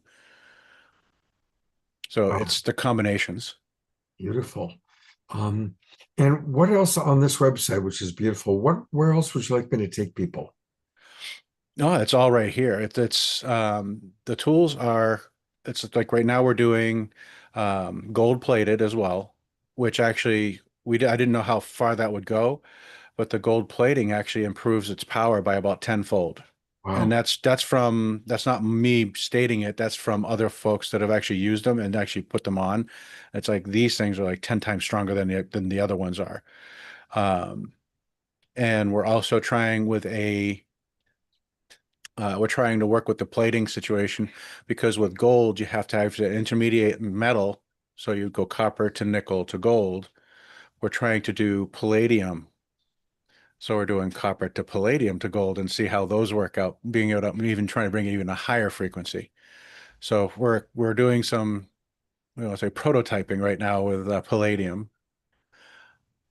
And then as you stop right there, we do have little pendants and they're pet pendants for cats and dogs if you need them. That puppy right there will literally go out on a walk because that's the indoor collar. They have an outdoor collar that has a GPS tracker on it, so in case he decides to run. But as soon as he comes into the house, he'll go to the counter where his collar is and wait for that one to get put back on. wow. Well, as most of the audience know, I'm a big dog lover, so that touches my heart that there's actually pendants for dogs. That's very beautiful. That's very Yeah, cool. And and horses. yes, the full size pendants for like people pendant size horses. We have videos of this as well. Where one of our clients actually was using a Michael pendant on it. And if you're familiar with horses, they really express their emotions through their like chuffing. She was going around the body with the Michael, and you could just tell that the horse was just relaxing and the energy was just releasing from the animal. And it was just, you could actually just see it. By the time it was done, the horse's neck was down, just kind of like relaxed. Wow. Well, thank you so much for the Oh, incredible work that you're doing. And is there anything else you'd like for our audience to know? oh, let's see. Viv and I, we're going to be traveling all over the place this year. So I know we're going to be going to the conference with Neil, the New Living Expo in April. So we'll be up there.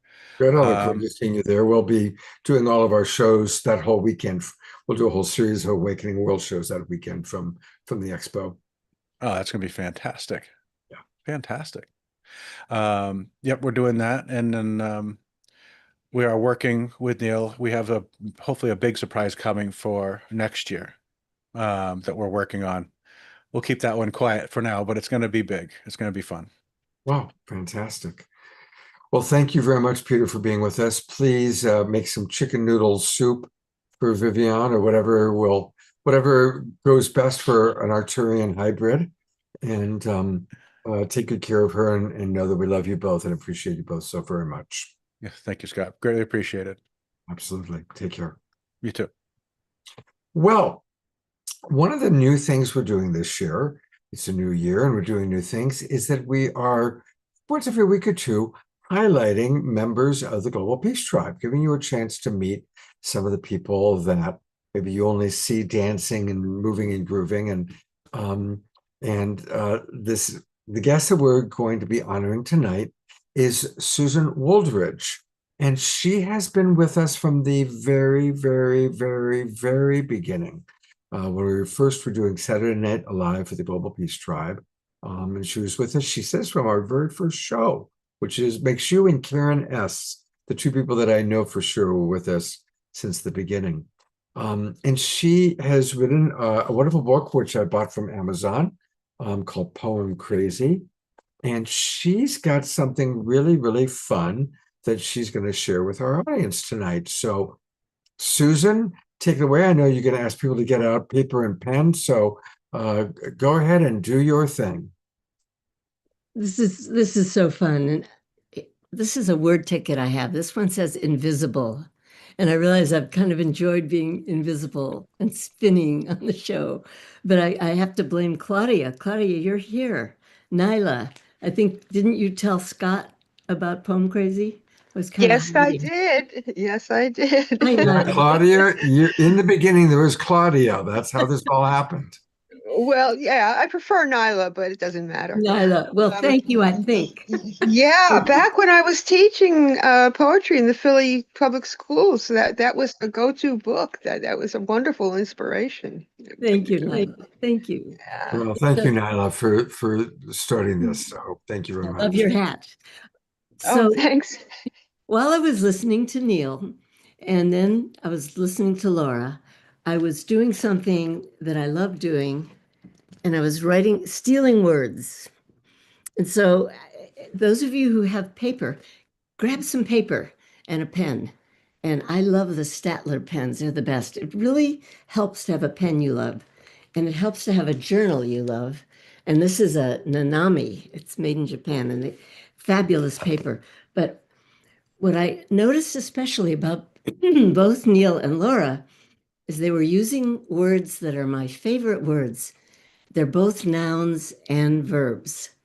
People kind of think that when you're writing poems, you want iridescent, you want fancy words. No, what we want is punch, plug, spin, words that have a little bit of power.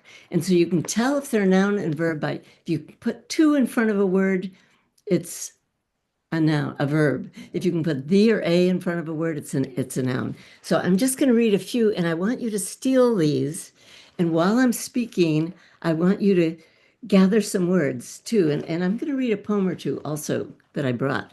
But Laura was saying, mind, dialogue, divide. You have to put the test on these. The root, to root, the anchor, to anchor, the doom, to doom, the source, to source. So just start paying a little bit of attention to words, because Marshall McLuhan called words momentary deities. We don't even understand where most of them came from. Words they were uttered.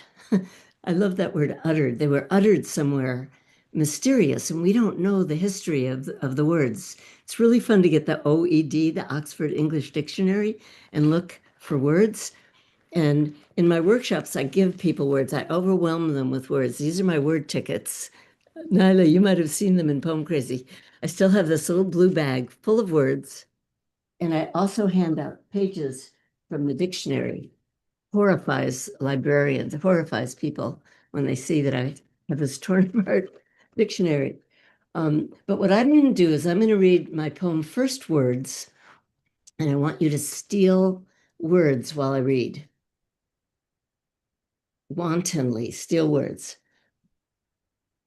The words came without their numbers. At first, they came 2 by 2, like animals onto the ark. Tangerine came with hustle, splendor with taboo. Some made a little electrical ping when they touched the ground. They hadn't been uttered and were still shiny and intact. Nothing had been broken by them yet. Birds draped words over their bodies like bright stars of Bethlehem. Saffron, celestial, surge, surrender. Their colors were so bright, no one, had anyone been present, could have looked at them directly, as if they'd just come from the sun. I would be ignorant as the dawn. That's Yeats. Words like this kept falling from somewhere, not like rain, though it was raining. Kangaroo, flame, phosphorescent, spin. Words came and wouldn't stop coming. Imbue, terrestrial, seed, soon, in a rush, in wildest light, that first wet morning.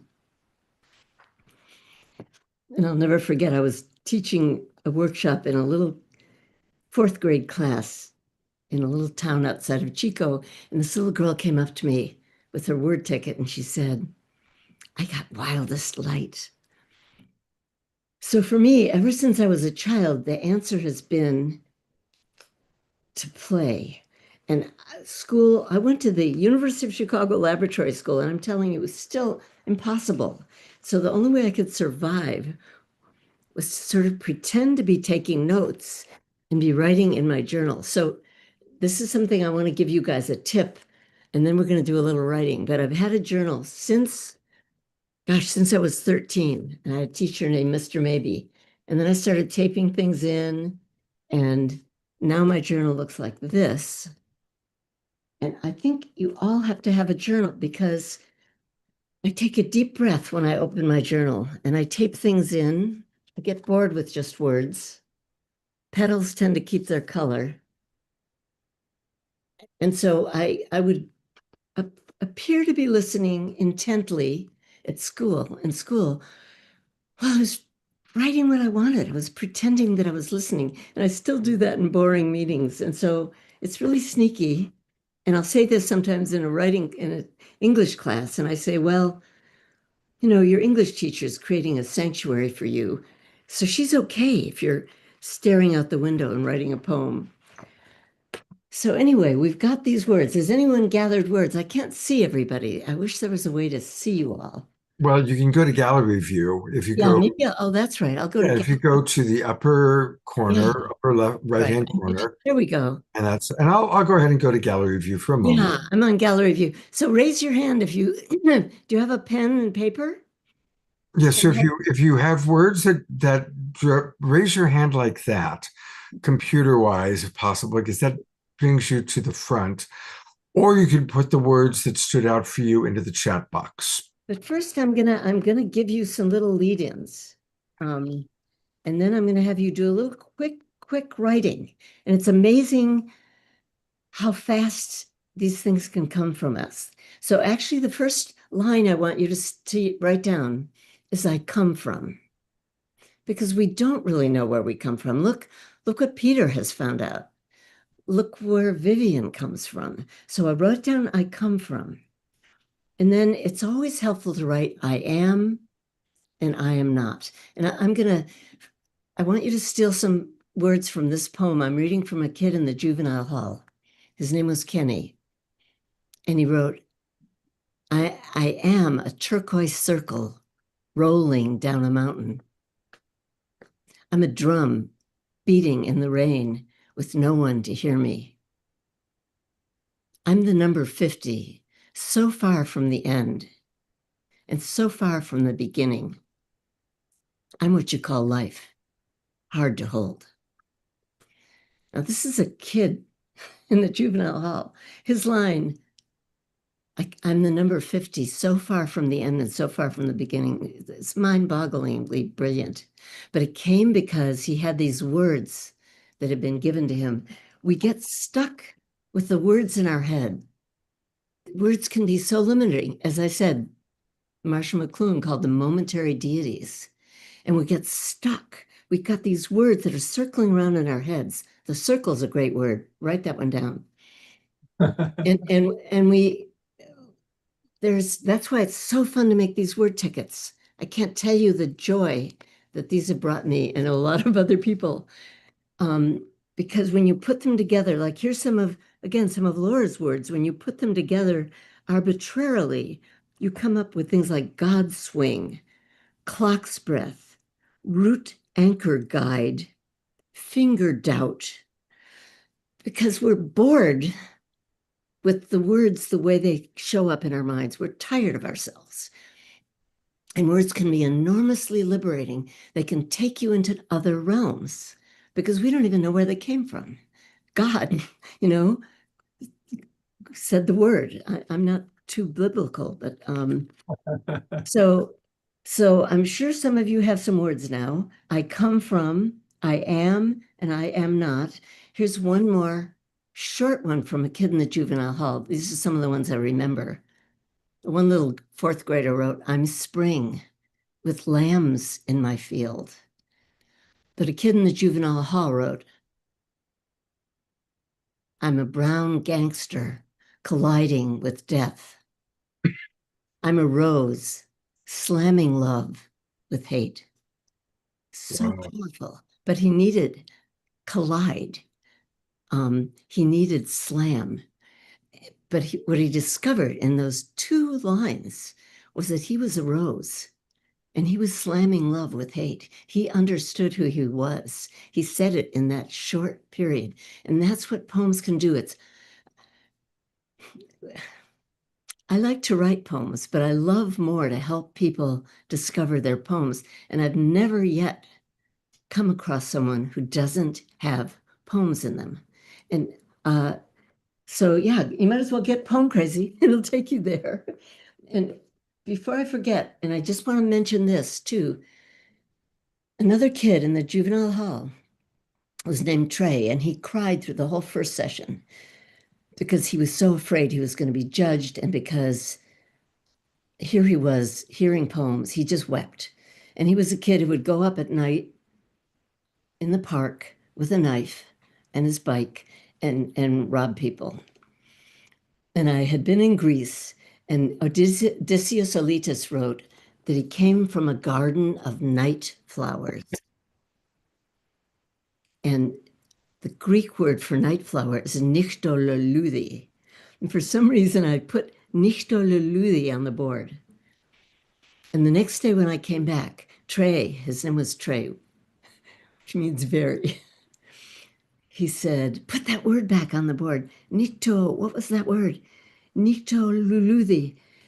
And I realized, I said, some of us are night flowers. We can't bloom in the day. We're afraid. It's too threatening. And so this kid, I brought up this Scott because I tried nonviolent communication with the kids. I feel because I need, would you be willing? But in the form of poems. And so Trey wrote, and again, steal these words. And then when you write, the more words you have, the better. He wrote, we also wrote, I come from this is a kid in the juvenile hall. I come from the soul of fire. My heart says there are rings of chances. My soul is suddenly traveling in the lights of time. It seems like my soul is visiting a place has never been before. And then I feel like late afternoon light. I am a flight of thunder canyons. Bring me an Arctic snow goose on its flight home. Would you be willing? And this is from the nonviolent communication. Would you be willing to call another breathtaking spring day of rain and snow? We could sleepwalk on the clouds. And some of the kids in the juvenile hall are suicidal. I know of one kid who started writing poems and he stopped being suicidal. That can happen for us. So how many of you have a fair number of words written down? Oh, I'll just assume you do. I'm not like Scott. I'm not as practiced on Zoom, but so write down I come from, I am not, and I love.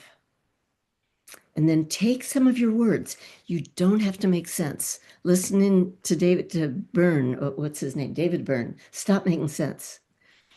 There's a profound dream sense that we can reach in poems.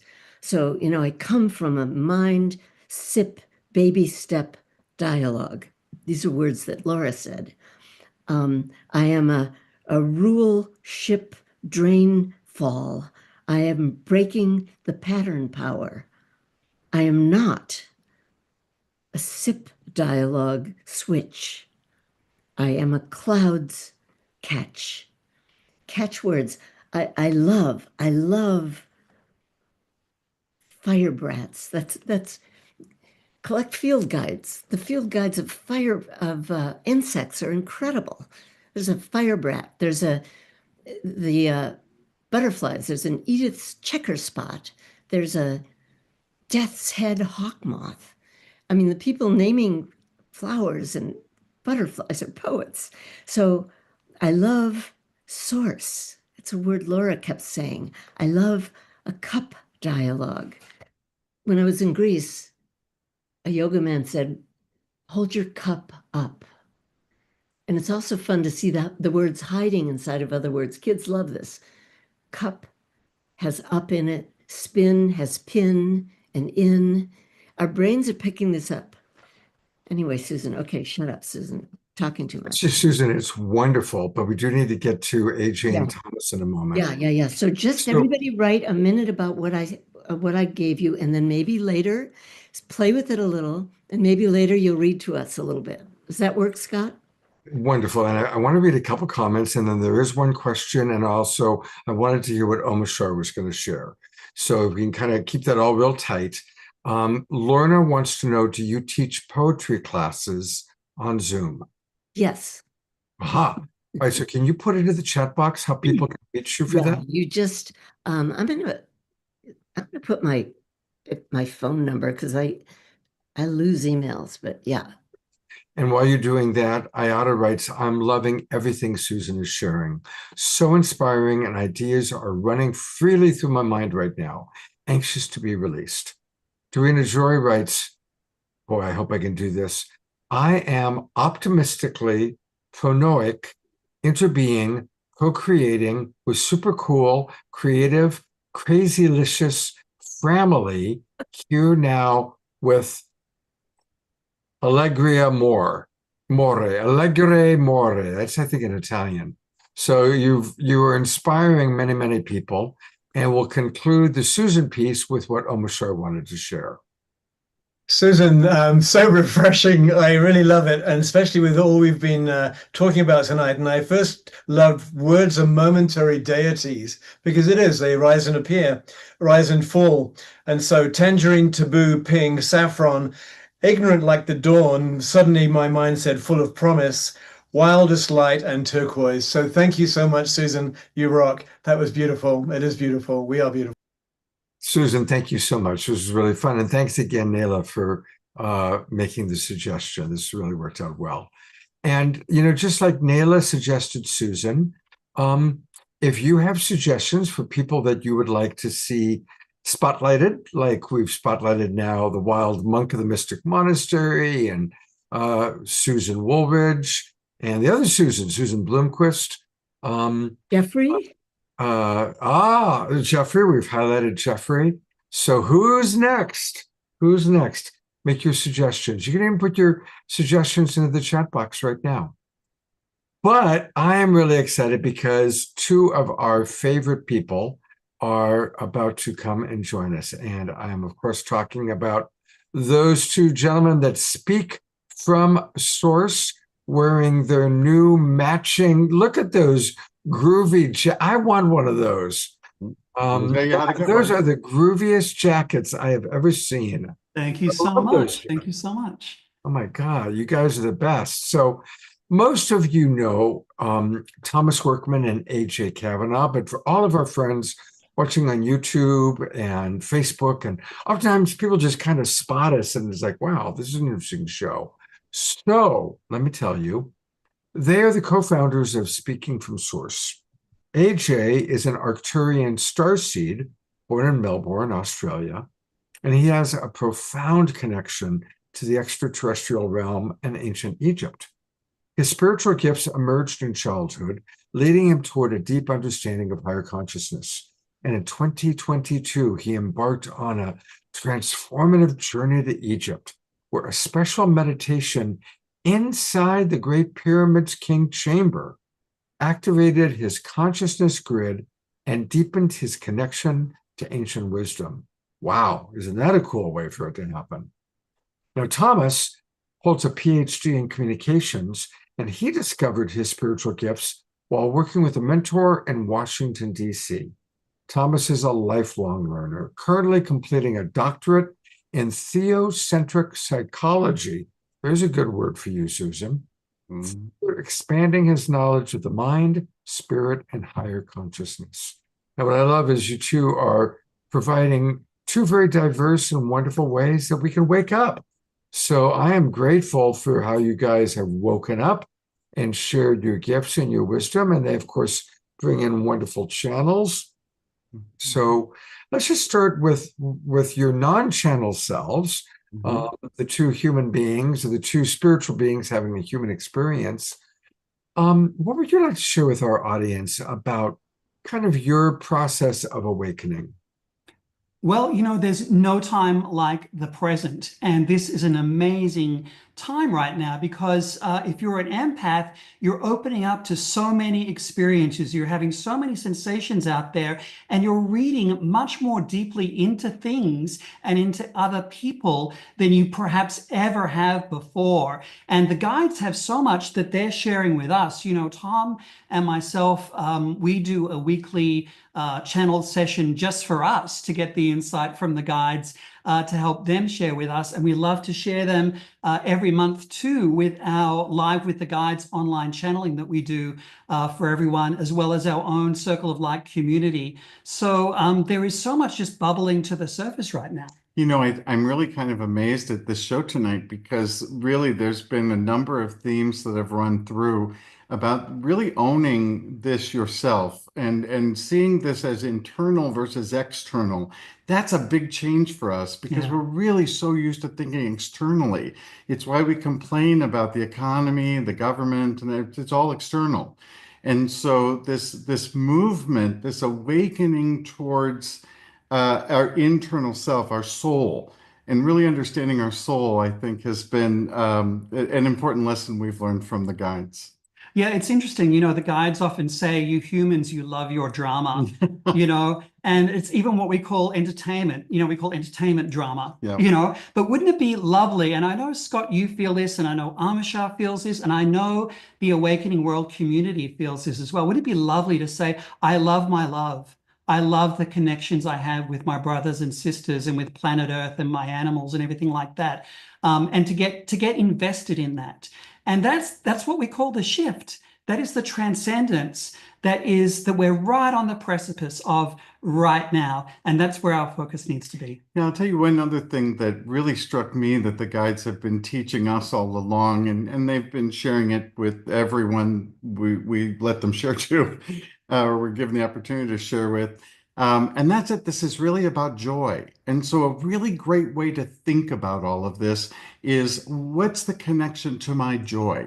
Right? You just saw a wonderful example of that. And I just love the poetry stuff, Susan, because wow. the joy, it's all about joy. And so the guides keep reminding us, this is about joy.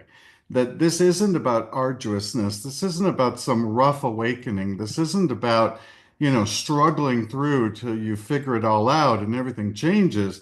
That all of this, and especially your connection to Source, your alignment with Source, the result is joy, right? So even throughout all of tonight, I kept hearing them say, would you have fun? Would you have fun? Yeah. You want to have fun?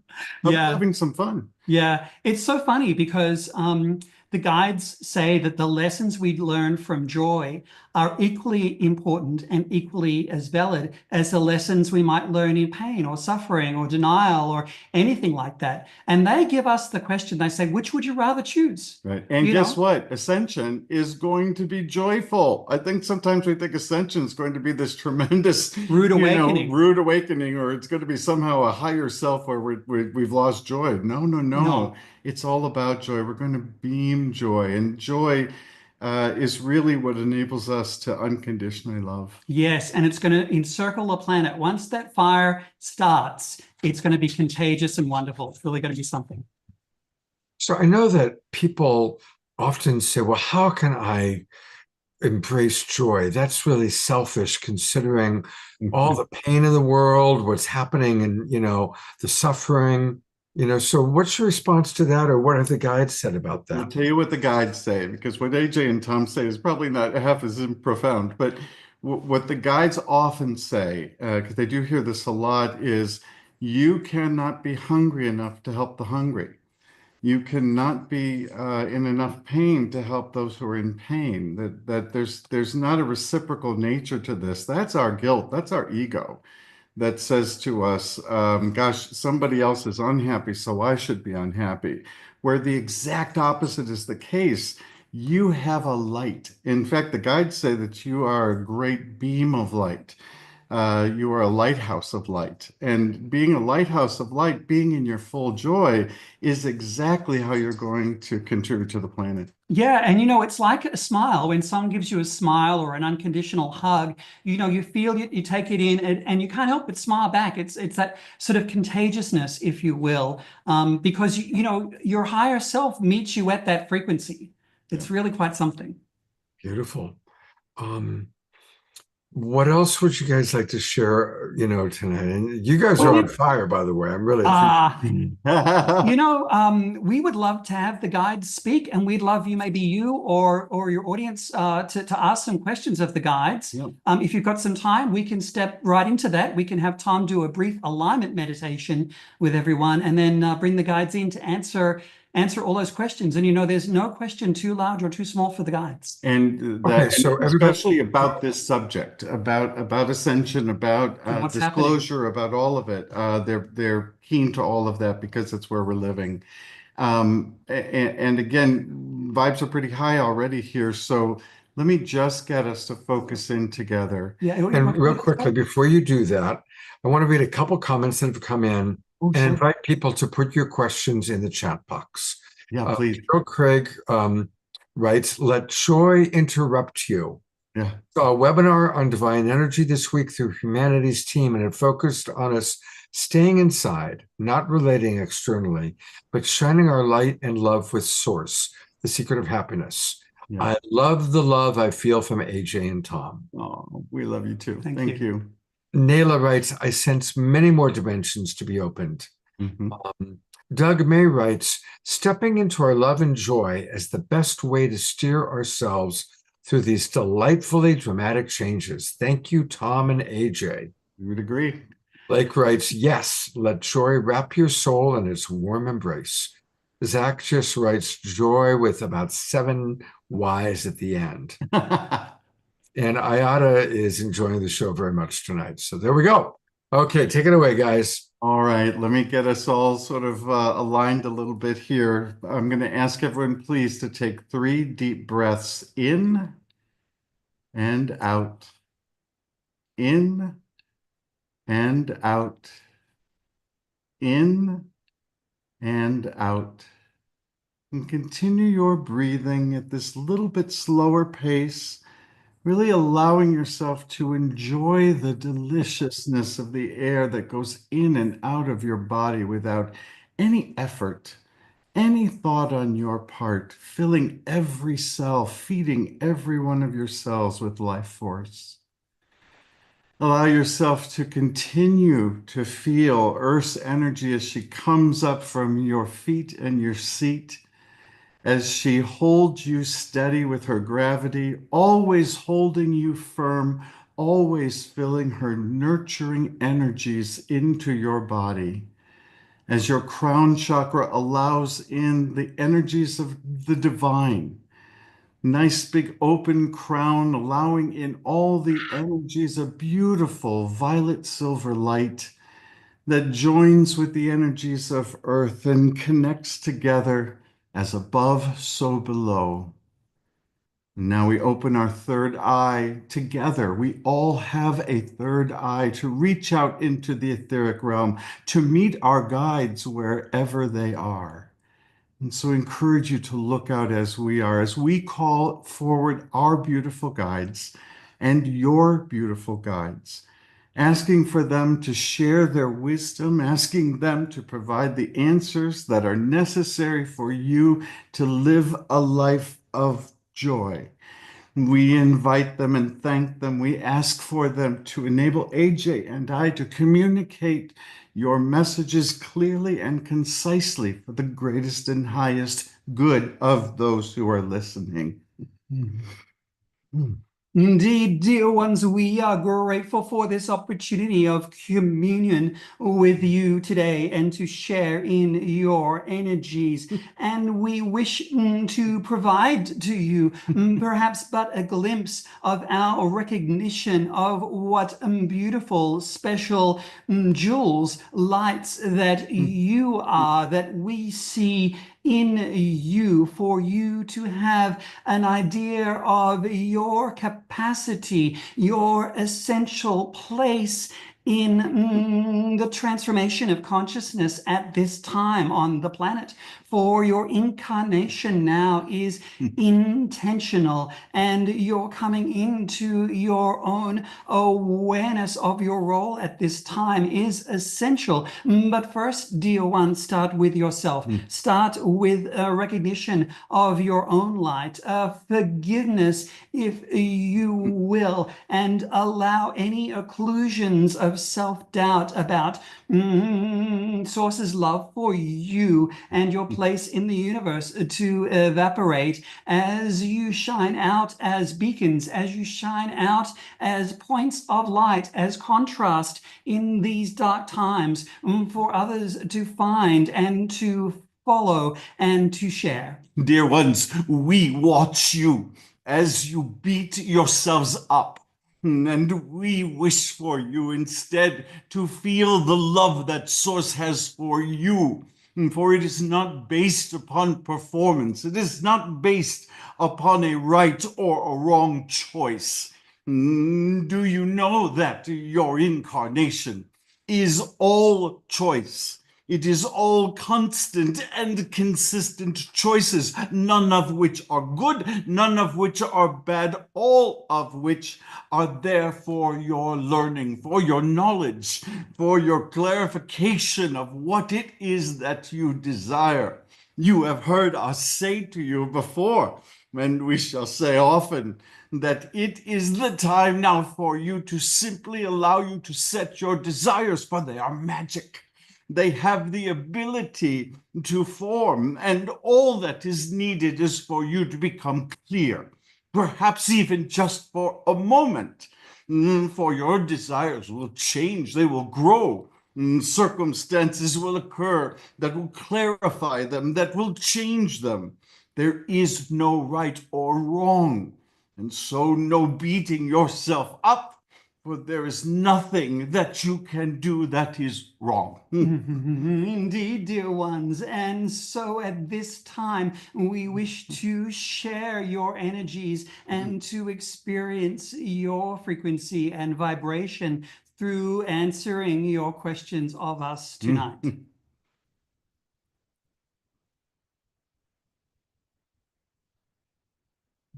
We are eager to hear your mic, Scott.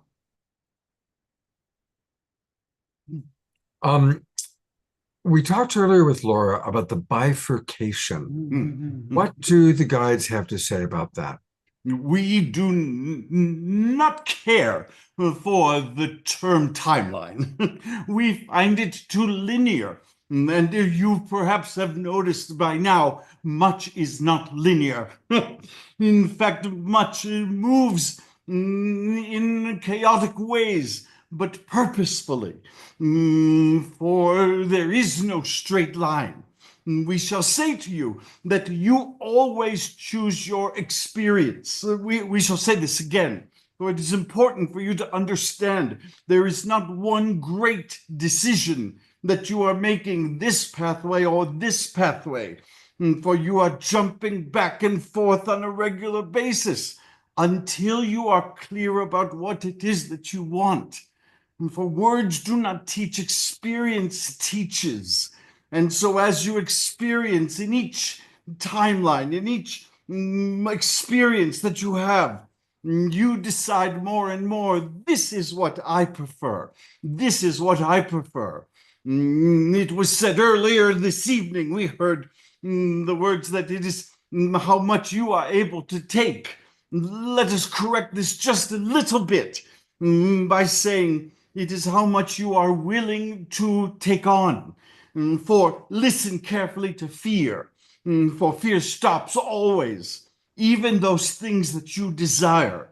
And so, should you wish to add more dimensions to your experience, it is there for you to do. It is available to you now. You do not eliminate any of the dimensions that have been a part of your experience up until now. You simply are adding more, and doing so gives you an entirely different view. Yes, now you can see perspective where you could not before. Things looked as if they were night and day. Now you can see in between in the gray. Now you can feel the energies, and the energies note often disagree with the behaviors or the words. As you read and can feel energy like you can hear words, now you're able to gain an entirely different insight. Should you wish, experience it, experiment, if you will, for it is available to you should you wish it. Let us tell you from our perspective, with many, many more dimensions coming to you than just those 5, we can tell you that with each additional dimension comes greater joy, for the experience becomes more intensified. Many of you perhaps ate today a tomato, and in eating the tomato, you simply added it to your salad or whatever, and took it in, and perhaps it was delicious. Perhaps it was pleasing. Perhaps you did not even pay attention to it. As you add new dimensions, as you allow yourself to walk down this pathway, your experience changes, and now you suddenly taste all that happened to get the tomato to you, all that occurred for that tomato to arrive to you. Now you can taste on a cellular level all the things that make that tomato delicious and make it nutritious. An entirely different experience, yes? And this is why we say the result is joy. Indeed, dear ones, coming into new times of clarity, as it were, for there is much fuzziness, much unfocus, much indecision. You must appreciate where you are drawing your perspective from. Many of you from this aspect of the cup being half empty, from pessimism, from doubt, from despair, and yet with a matter of clarity you shall see the cup and the container, and you shall understand that you can draw from its fullness, from its joy, from its pleasure, from its abundance. And so we say to you now, beacons of light, where are you deciding to place your consciousness? This is the clarity of choice before you at the moment, seemingly an aspect of duality, seemingly an aspect of bifurcation, and yet all a part of the whole. Nothing is separate, yet merely a defining clarity of your choice, of where you place your consciousness and where you derive your higher joy. And then you move as you move. In other words, your capacity is not arduous. It is simply there for you. And so you are walking a path of life. Yes, you are moving forward day after day, and yet you are noticing and experiencing additional things. And you're asking yourselves, do I like this? Is it enhancing for me? Am I understanding greater? You are starting to hear each other's minds. These are all choices available to you, all part of your being, none which require your work. Beautiful. Omashar has a question. Dearest one. Dearest ones, I don't trust the voices that I hear in my head anymore when I ask deep questions. Is there a specific place in my physical body that I should focus on, i.e., my third eye area or my heart area, to hear that still small voice or to hear my higher self speaking to me when I ask questions? Because when I do ask questions, a million things, my mind speaks to me in that which it could seem to me to be my higher self, but I don't trust my mind anymore. This is the critical element, is your trust. You are trying too hard to make sense of it, and you are focusing on an audience. You are focusing on who else would hear those thoughts and who would say this makes no sense. For it is not a matter of your physique. It is not a matter of your physiology. It is simply your openness, which is occurring for all of you. Again, a choice. You can shut this down should you wish, and many around you do. We cannot imagine this to be true for you, beloved, for we see your open eyes, we hear your open thoughts, and therefore we would say to you to trust. Not all of it is for all others. And so it is important for you to continue to ask for discernment. For many of you are feeling much rushing in, conversations that do not seem to make sense to you, words that come to you that you cannot find context for. This is fine. Simply keep them with you in your heart, jot them down, and then allow yourself discernment to say, what of this can I make sense of in a separate process? Do not try to do all of this at once, but simply allow yourself to clarify. Do you know that your guide, Source itself, wishes for this clarity for you?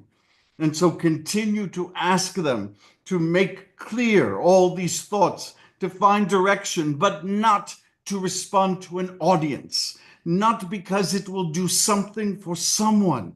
This is an outcome. Do you know it is not your concern about the outcome? It is your concern only for what is coming to you and your alignment with Source. And so ask Source to clarify and allow those clarifying thoughts to emerge simply on their own, simply for your heart. And from there you shall find the path forward. Indeed, we hear you and many of you saying, what should I do? What should I do about this? What should I do about these thoughts, these feelings, these behaviors, these impressions, these emotions? And instead we say to you, there is nothing to do but everything to simply be. Simply allow flow, simply allow breath, simply allow being in the present moment, and simply recognize where your frequency is at, and then adjust your frequency to your high heart, to those things that give you peace and well-being, and even if you dare, joy. For this is the power that you have to recognize within you where your frequency is at any given point in time, and say, not what should I do about it, but what should I be, and how would I enjoy being? What we are suggesting to you, beloved, and all of you, is that you are now tapping into universal mind, a busy, noisy place. For there are many thoughts and many ideas that are flowing constantly. And as you seek to find your path, to ask what is of my greatest and highest good, to know, to understand, this will become clearer. Yet this is why we say the time that you need in silence is critical. You call this meditation. This is fine. As long as it is not busying you and allowing you to take the time to listen. It is this time in silence of listening that you are able to pare through and find distinctions. We remind you that as all of the interdimensional beings have access to universal mind,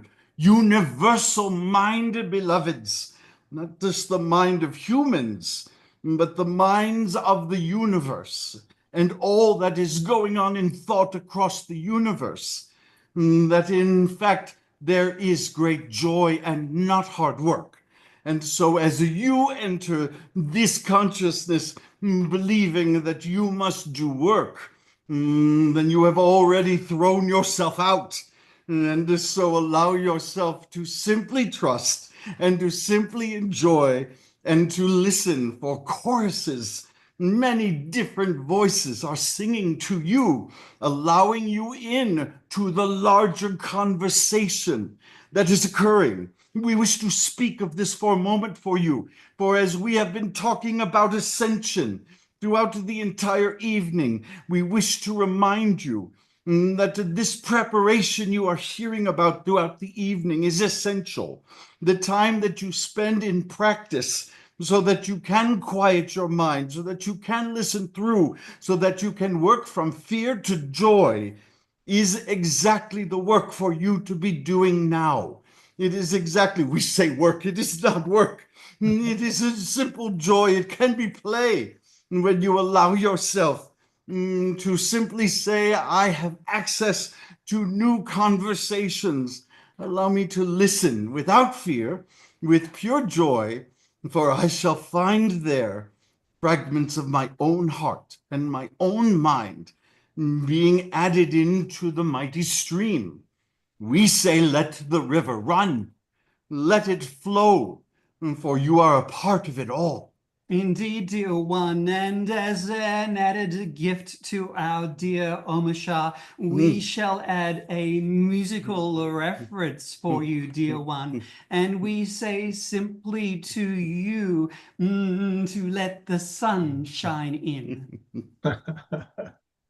Thank you. Eleanor Joy wants to point out that you've addressed her silent question, so you tapped in. This is our job. Zach asks, what about the fear that joy will end? It's not possible, dear one, for the universe only expands and creates. It only sends out the frequency of creation, which is based in love and joy itself. It is simply antithetical for you as a living part of all of consciousness, for anything to end, for anything to stop. It is simply a matter of expansion. And so as we say to you to open your heart to higher frequencies, and as we said, let the sun shine in, to allow these higher frequencies to come to you, for these are aligned with you. These are part of your natural states of being. They are undeniable and immutable. Listen carefully, beloved, to your thoughts here, for you are declaring ending as a part of the universe, and yet there is no ending. It is a myth, for humans believe they end. Eras they believe end. And yet you know exactly what occurs is that energy reforms, for it cannot be destroyed. So we are not saying that joy itself is not perishable, though it is not. We are saying to you that joy as an energy, as a frequency, for it is a frequency, it is not an emotional reaction, it is not a circumstance. It is simply a frequency that you are able to acquire at any time. We will give you a secret. The door is appreciation. And as you move towards this appreciation, this joy, you may resurge it at any time. You may find that it reforms. It is less simple than it once was, perhaps. It is perhaps less giddy than it once was. It may be reforming into a different, deeper type of joy than you have experienced in the past. But, beloved, you hold the dial. You are the one in control of the frequency, just as you are in control of all of your frequencies. It cannot end, for you will not end. It will continue. You will continue. Many of the people that I know are concerned with the idea that by not addressing the horrors going on in the world, that we are spiritually bypassing. Do you have any thoughts about that? We would love to discuss this, for we believe it is so important as you are building your energy, where it is that you are directing that energy. Do you not believe, do you not accept that your energies are strong and strongest when they are coming together? When you pray together, when you commit contender, when you intend together, this is when the intention is as strong as it can be, stronger than thousands and thousands of you individually trying to make change. It is your light that has an effect.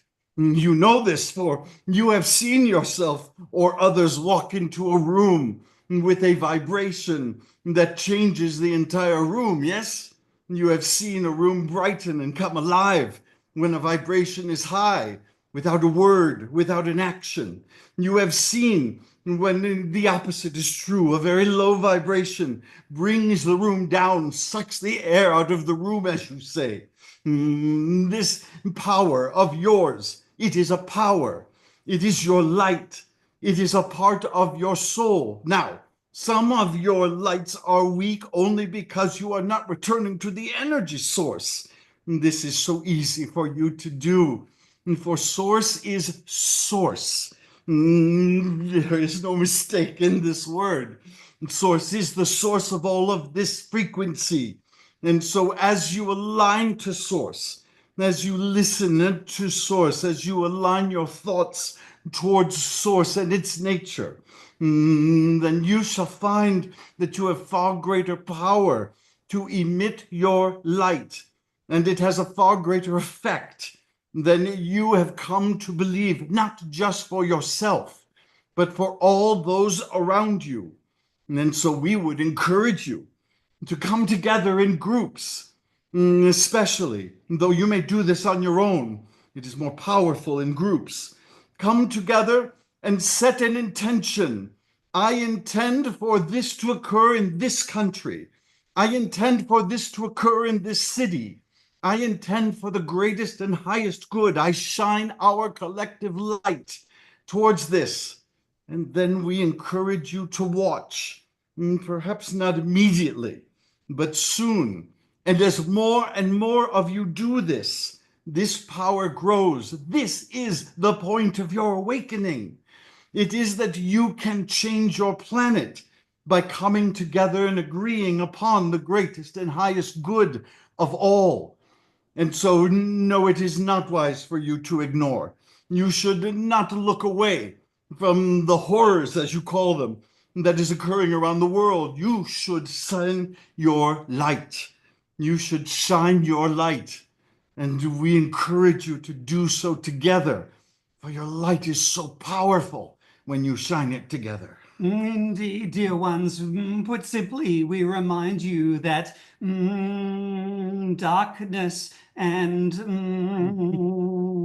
contrast are very necessary, for they are the foundations which help you make new decisions and point you toward the light. This is their very function, to always help you make new decisions, new conscious decisions, to move toward the light, to send you higher, not to drag you down. Now, at times, what you shall find is an intensification.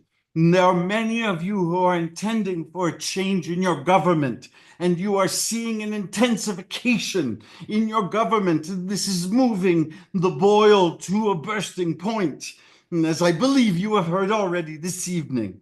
And so the question becomes, is the greater and higher good being accomplished as I continue to send my light? And this does not mean all resolves in an instant, but watch carefully to see how things advance. More and more are waking up to say, I am not happy with this. This does not give me joy. I am not satisfied. I wish for something more. Are the magic words. And so we encourage you to keep focused on the highest good in your intentions, to shine that light, and to allow things to work out, for all of the universe is in support of you. Dear ones, this is the very definition of the transcendence we talk about, of the ascension that we talk about. It is there before you in this contrast and in this recognition of your own light and the decisions you can make therein. And shining your light is fun. We shall say again, there should be no arduousness here.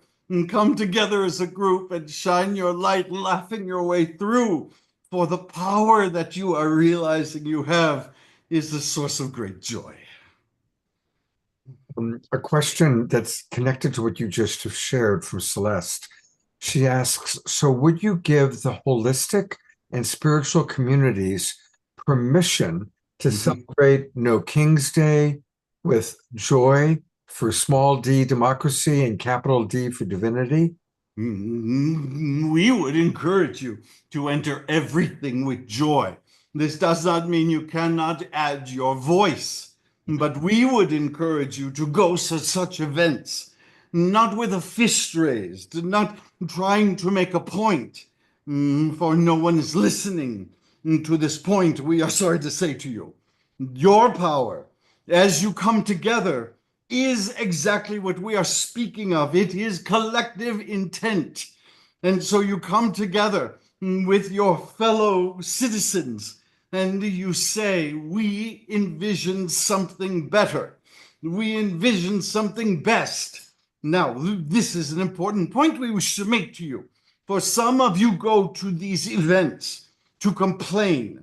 And then to notice all this does is to reify the negative.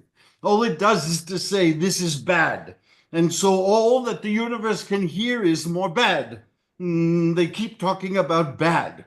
And so we shall give them more things they consider bad. We would encourage you to go to an No King's Day or whatever event it is that you are going to.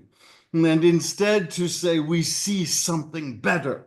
We envision something brighter. We envision a world of freedom and love. And we agree. We agree with one another on this. It does not matter that you do not agree with us. It does not matter that you believe you have greater power. It does not even matter that you have a force of some kind that could arrest us all. None of this is as powerful as your collective belief, your collective intention. Go with joy. Focus on what it is that you wish. And this is the power you are creating. We are delighted when we see the joy that we have seen in these events, when individuals come together with someone they have never met before, someone who is quite different than them in every way. And they say, we agree. We come with the same intent. And together our intent combines in powerful ways. Indeed, we see you coming together to form new communities of light. And so we say to you to create anew. What shall I create from this? How do I intend to live co-creation with my brothers and sisters and the environment? And how do I prepare in new communities to open up to the conscious connections of the shared mind and the higher frequencies and communion of the interdimensional and extraterrestrial brothers and sisters that are all beside you right at this moment. Celebrating with you. This means we are suggesting a bit of discipline for you, and that is to step away when the gathering is one of discontent, purely one of complaint, one of upset, that does not feel joyful. For it is not accomplishing anything for you. It is not changing the energy, it is simply reinforcing it. For when you go to war, then there is war, there is battle. But when you go for peace, then there is a different energy provided.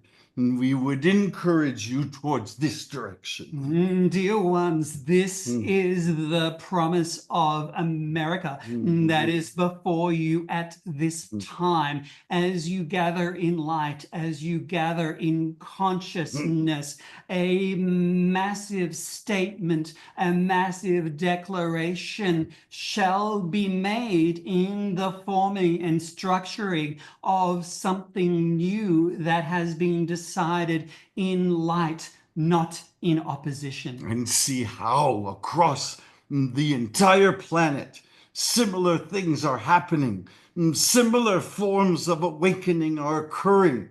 But we encourage you to lead the way in your union, in your agreement with one another towards the greatest and highest good. And do not worry about what it is that you do not want.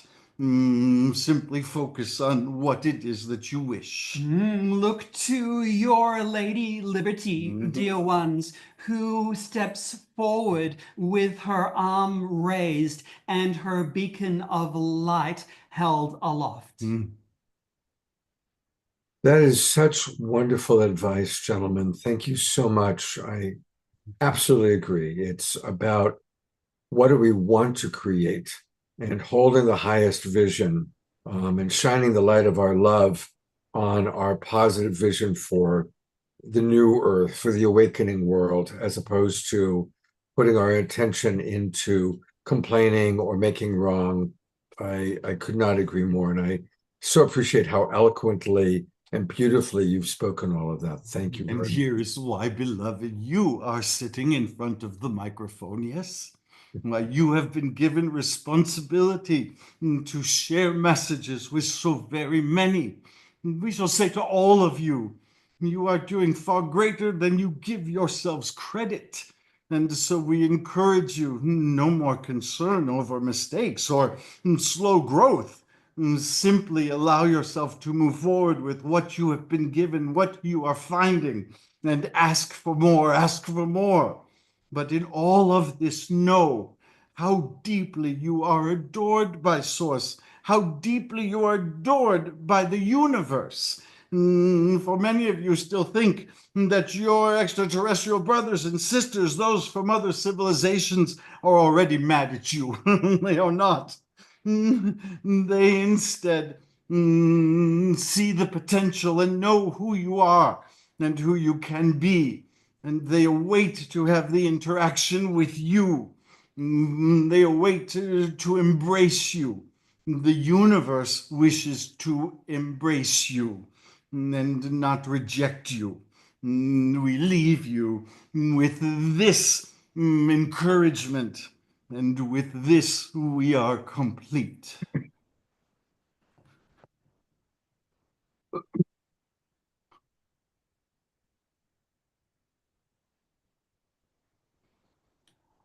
Celeste says, this is so beautiful. I'm crying. Oh, And us too. that was so powerful, gentlemen. It was just, I mean, I don't know, this is probably the sixth time on the show or something, and that was my favorite of answers and sharing. You know, it's just I so. tell you what, Scott, they're getting more intense these days. They're coming through very, very powerfully, and they've got some phenomenal messages. And we'd love you and your community to join our community at Speaking from Source, and be a part of our monthly online channeling group. Visit our website, Speaking from Source. We can book a private session there if you'd like a one-on-one, a deep dive with the guides, and we'll provide you with a full written transcript, because as you know, they can be very deep and meaningful, a lot to take in all in one sitting. So you'll get a transcript there with your session. You can be a part of our community. Community is forming all over the world. And so we have our own Circle of Light community that we love to share as well. Check out our channeling events. You know, we're going to be with Neil and all these other wonderful Cast of people thousands, Scott. at the New Living Expo. And we're so delighted to be a part of that. We'll be doing a special channeling there, as well as having a booth. Great. And I'll look forward to seeing you in person. Yes. There, of course, we'll be there. Tell us a little bit about your Circle of Light community. Sure, we'd love to. I've got the website up. I don't know if you guys can see, but I've got the website up. Yeah. And for everybody, one more time, it's speakingfromsource.com. Speakingfromsource.com. So the Circle of Light, both AJ and I, and you kind of heard it tonight, the guides have been talking about the importance of our collective. And so as AJ and I keep reflecting about that and asking the guides, what should we be doing? In addition to sharing your messages as often as we can, what should we be doing? And they said, gather together. Bring people of like mind together where they can share what they know and what they believe, not unlike what happens in this community. We're seeing communities form all over, circles and circles and circles.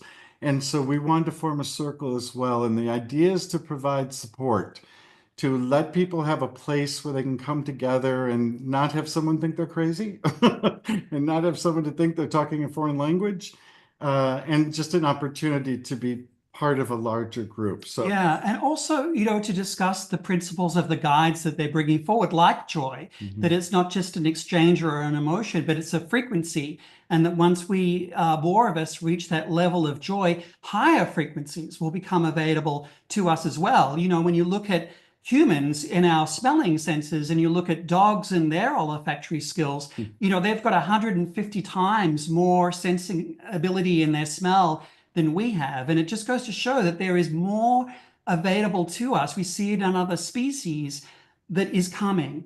And so as we discuss these concepts that the guides are bringing forward, that way community is really, really important. And with our community, if you join, you get to have free 12 channeling sessions, group channeling sessions with the guides included with that membership. So you not only get the wisdom of the guides, but the community and the insight to go with it. And we're constantly asking the guides, what else can we do? So we're planning a podcast isn't really the right word. We'd like to have an open conversation and invite the community in to share their thoughts, share their experiences, so that we have, again, open sharing.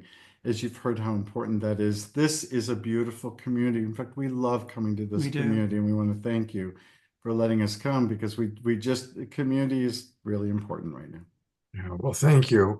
And it's true, there's all these different communities growing, and many of our participants that are here tonight are also part of Unity Earth, and also part of Soul Search, and also part of the Connection Field, and also part of, there's so many wonderful communities, and we're all coming together in wonderful ways. Yes. Keep going. Yeah, love it. Gentlemen, God bless you. Love you so much. Looking forward to seeing you in person at the New Living Expo. Big hug coming to you there. Yeah, for sure. All right. Well, it is prayer time, and Desiree is teaching a course somewhere tonight. So we are going to turn over to our beloved Tiara to lead something very special for us. Thank you, Scott. Thank you all. What an absolutely amazing evening and conversation. And it's occurring to me that what we're doing is alchemy. We're taking the parts of life that maybe don't shine so much and using our light to shine them. And I put this in the chat about 40 minutes ago. I was thinking about this, that what we do is we live the life we love and love the life you live. And that's taking the appreciation and the gratitude, no matter what's going on in our lives, and finding those places to infuse that light, and learning to love our shadow, our personal shadow, and as we watch the collective shadow rise to be healed, that's part of the alchemy that we bring in. And that way it's not spiritual bypassing, it's not turning away, but it's meeting it and bringing in more and more of the love. So now what we'll do is we'll first give more of that love to ourselves.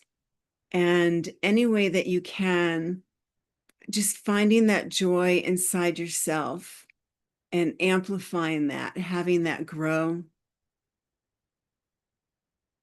and breathing that in as that pure joy,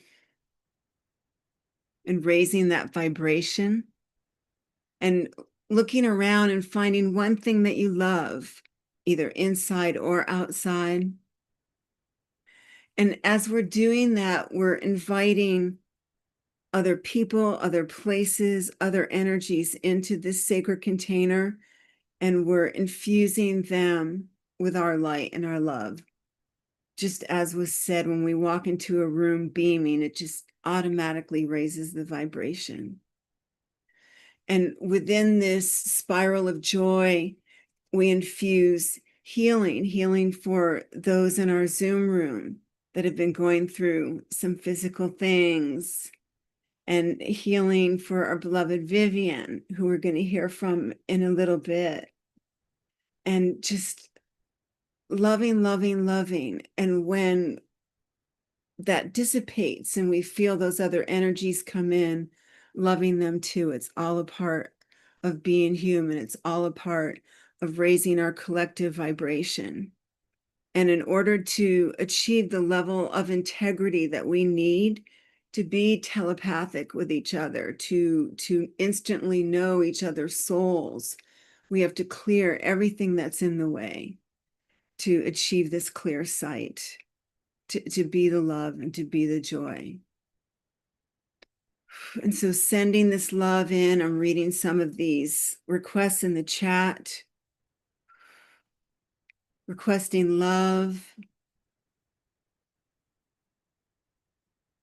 requesting a buoyancy of energy for those with boots on the ground that are doing the tough work.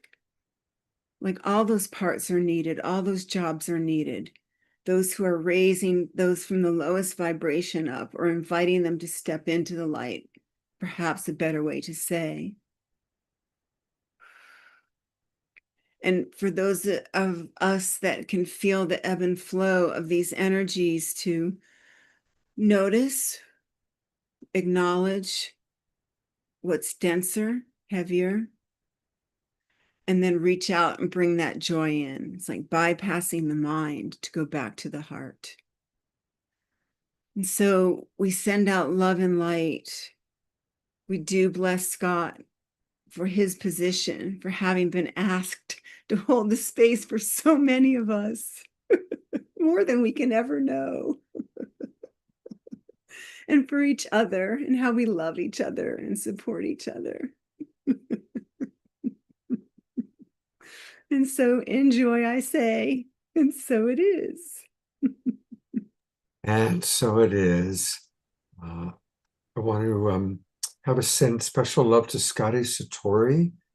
He's asking for extra love for he and his siblings. Health has gone a little bit south, as he says. His daughter has some challenges with her left arm.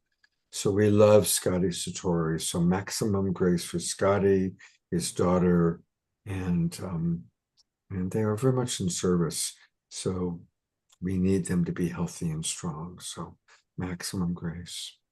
And also just shining all the light of our love onto those amazing monks marching through the rain, through snow, walking for peace at a time that there are those not creating peace, at a time that racism is at just outrageous levels from our own president, that God bless these monks for what they're doing and what they're representing. And more and more people see what's happening and feel the humility and the beauty of what the monks are doing and what they represent. And recognizing that those monks that are walking represent us. They represent those of us that in our own unique ways are creating peace in the world. We are the Global Peace Tribe. So let's have 2 minutes of just silence. I'll go to gallery view and put your prayers for peace, your prayers for whatever is truly alive for you into our proverbial pot.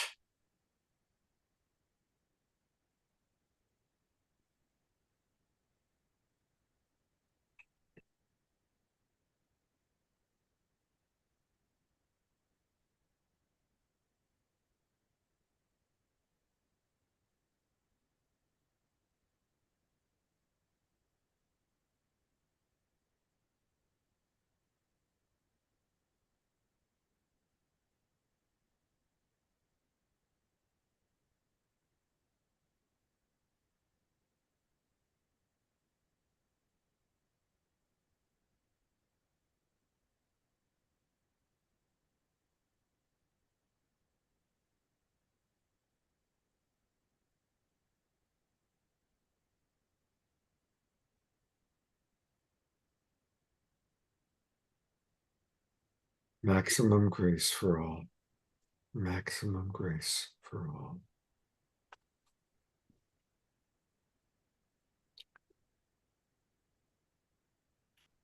Thank you so much, Tiara. Thank you. Well, we have a choice to make. Vivian Chauvet was originally going to be on the show. We actually had 2 people that are going to be on tonight, Debbie Solaris and Vivian Chauvet, and they both were ill. It's that time of year. I've had a little cold myself, a little itty bitty. So I do have an interview that I did with Vivian a while back, and I could play that. Or we can, in either case, we're going to go to an Omashar song next.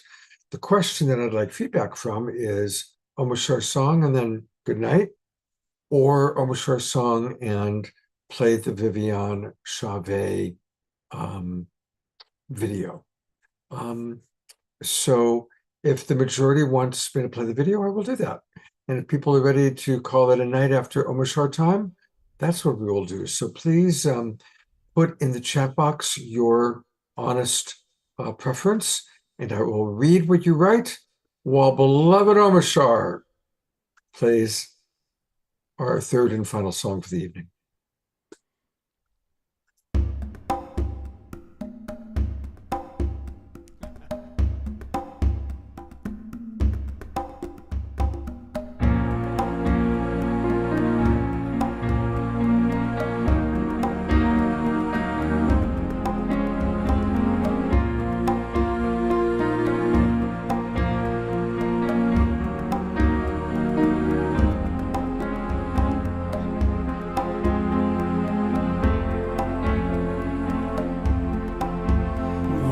Here and we're gathered together holding hands, my sisters and brothers, open hearts and open minds, raising our voices and singing these praises, singing these praises.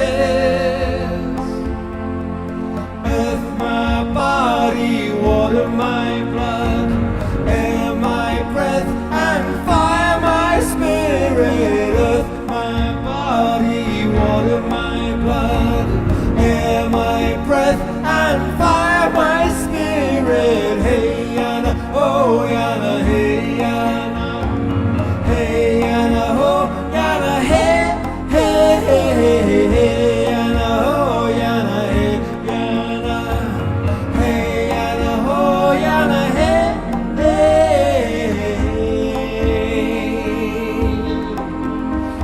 are here and we're loving our mother. We are willing to love each other, open hearts and open minds.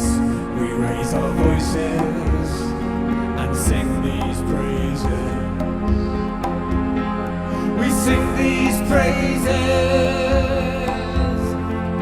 Earth, my body, water, my blood, air, my breath, and fire, my spirit. Earth, my body, water, my blood, air, my breath, and fire, my spirit. Hey, yana ho, yana hey, yana, hey, yana ho, yana hey, hey, hey, hey, yana ho, yana hey, yana, hey, yana ho, yana hey, hey, hey. We are here, and yes, we gathered together, holding hands. My sisters and brothers, open hearts and open minds, raising our voices and singing these praises. One more time, we'll sing these praises.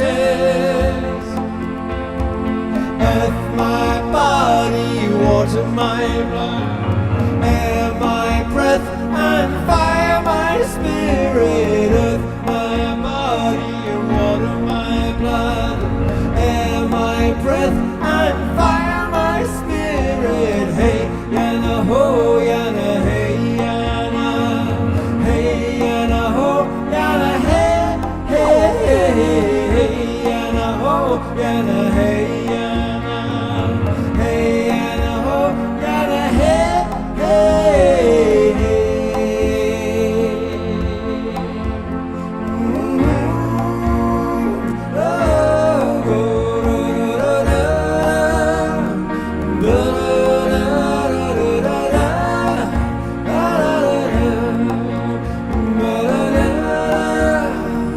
Singing these praises, we're singing these praises, we're singing these praises, we're singing these praises. We are so grateful, singing these praises.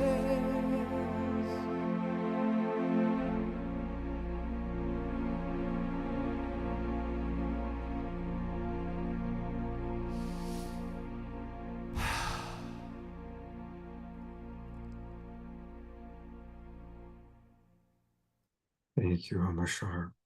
We are so grateful for our lives, for our community, for you.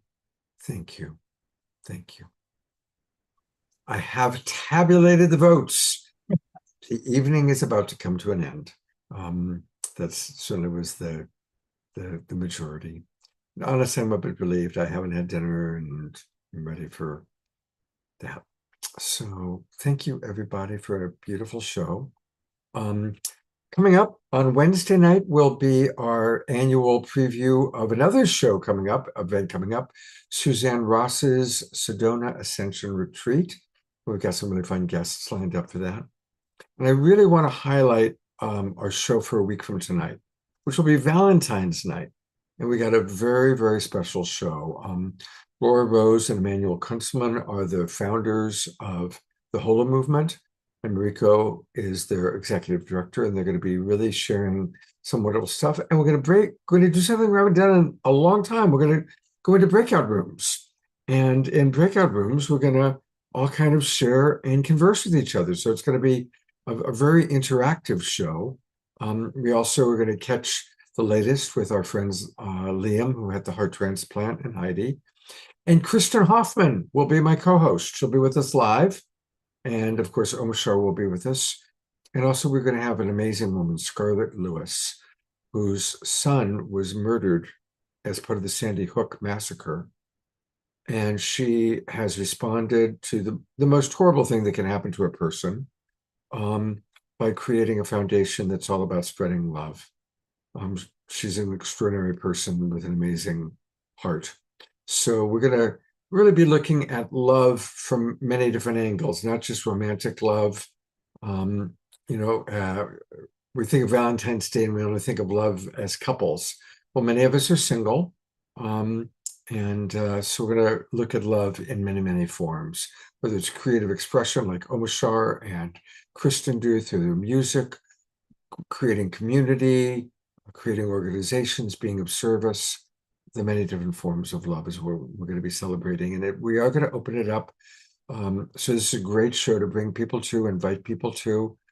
Same Zoom room as tonight, and you can share it with others. So please do so. All right. Thank you, everybody. Make tomorrow a sacred Sunday, and we do that by seeing the divine in all. Take care, everybody. I love you, and I will see you on Wednesday night.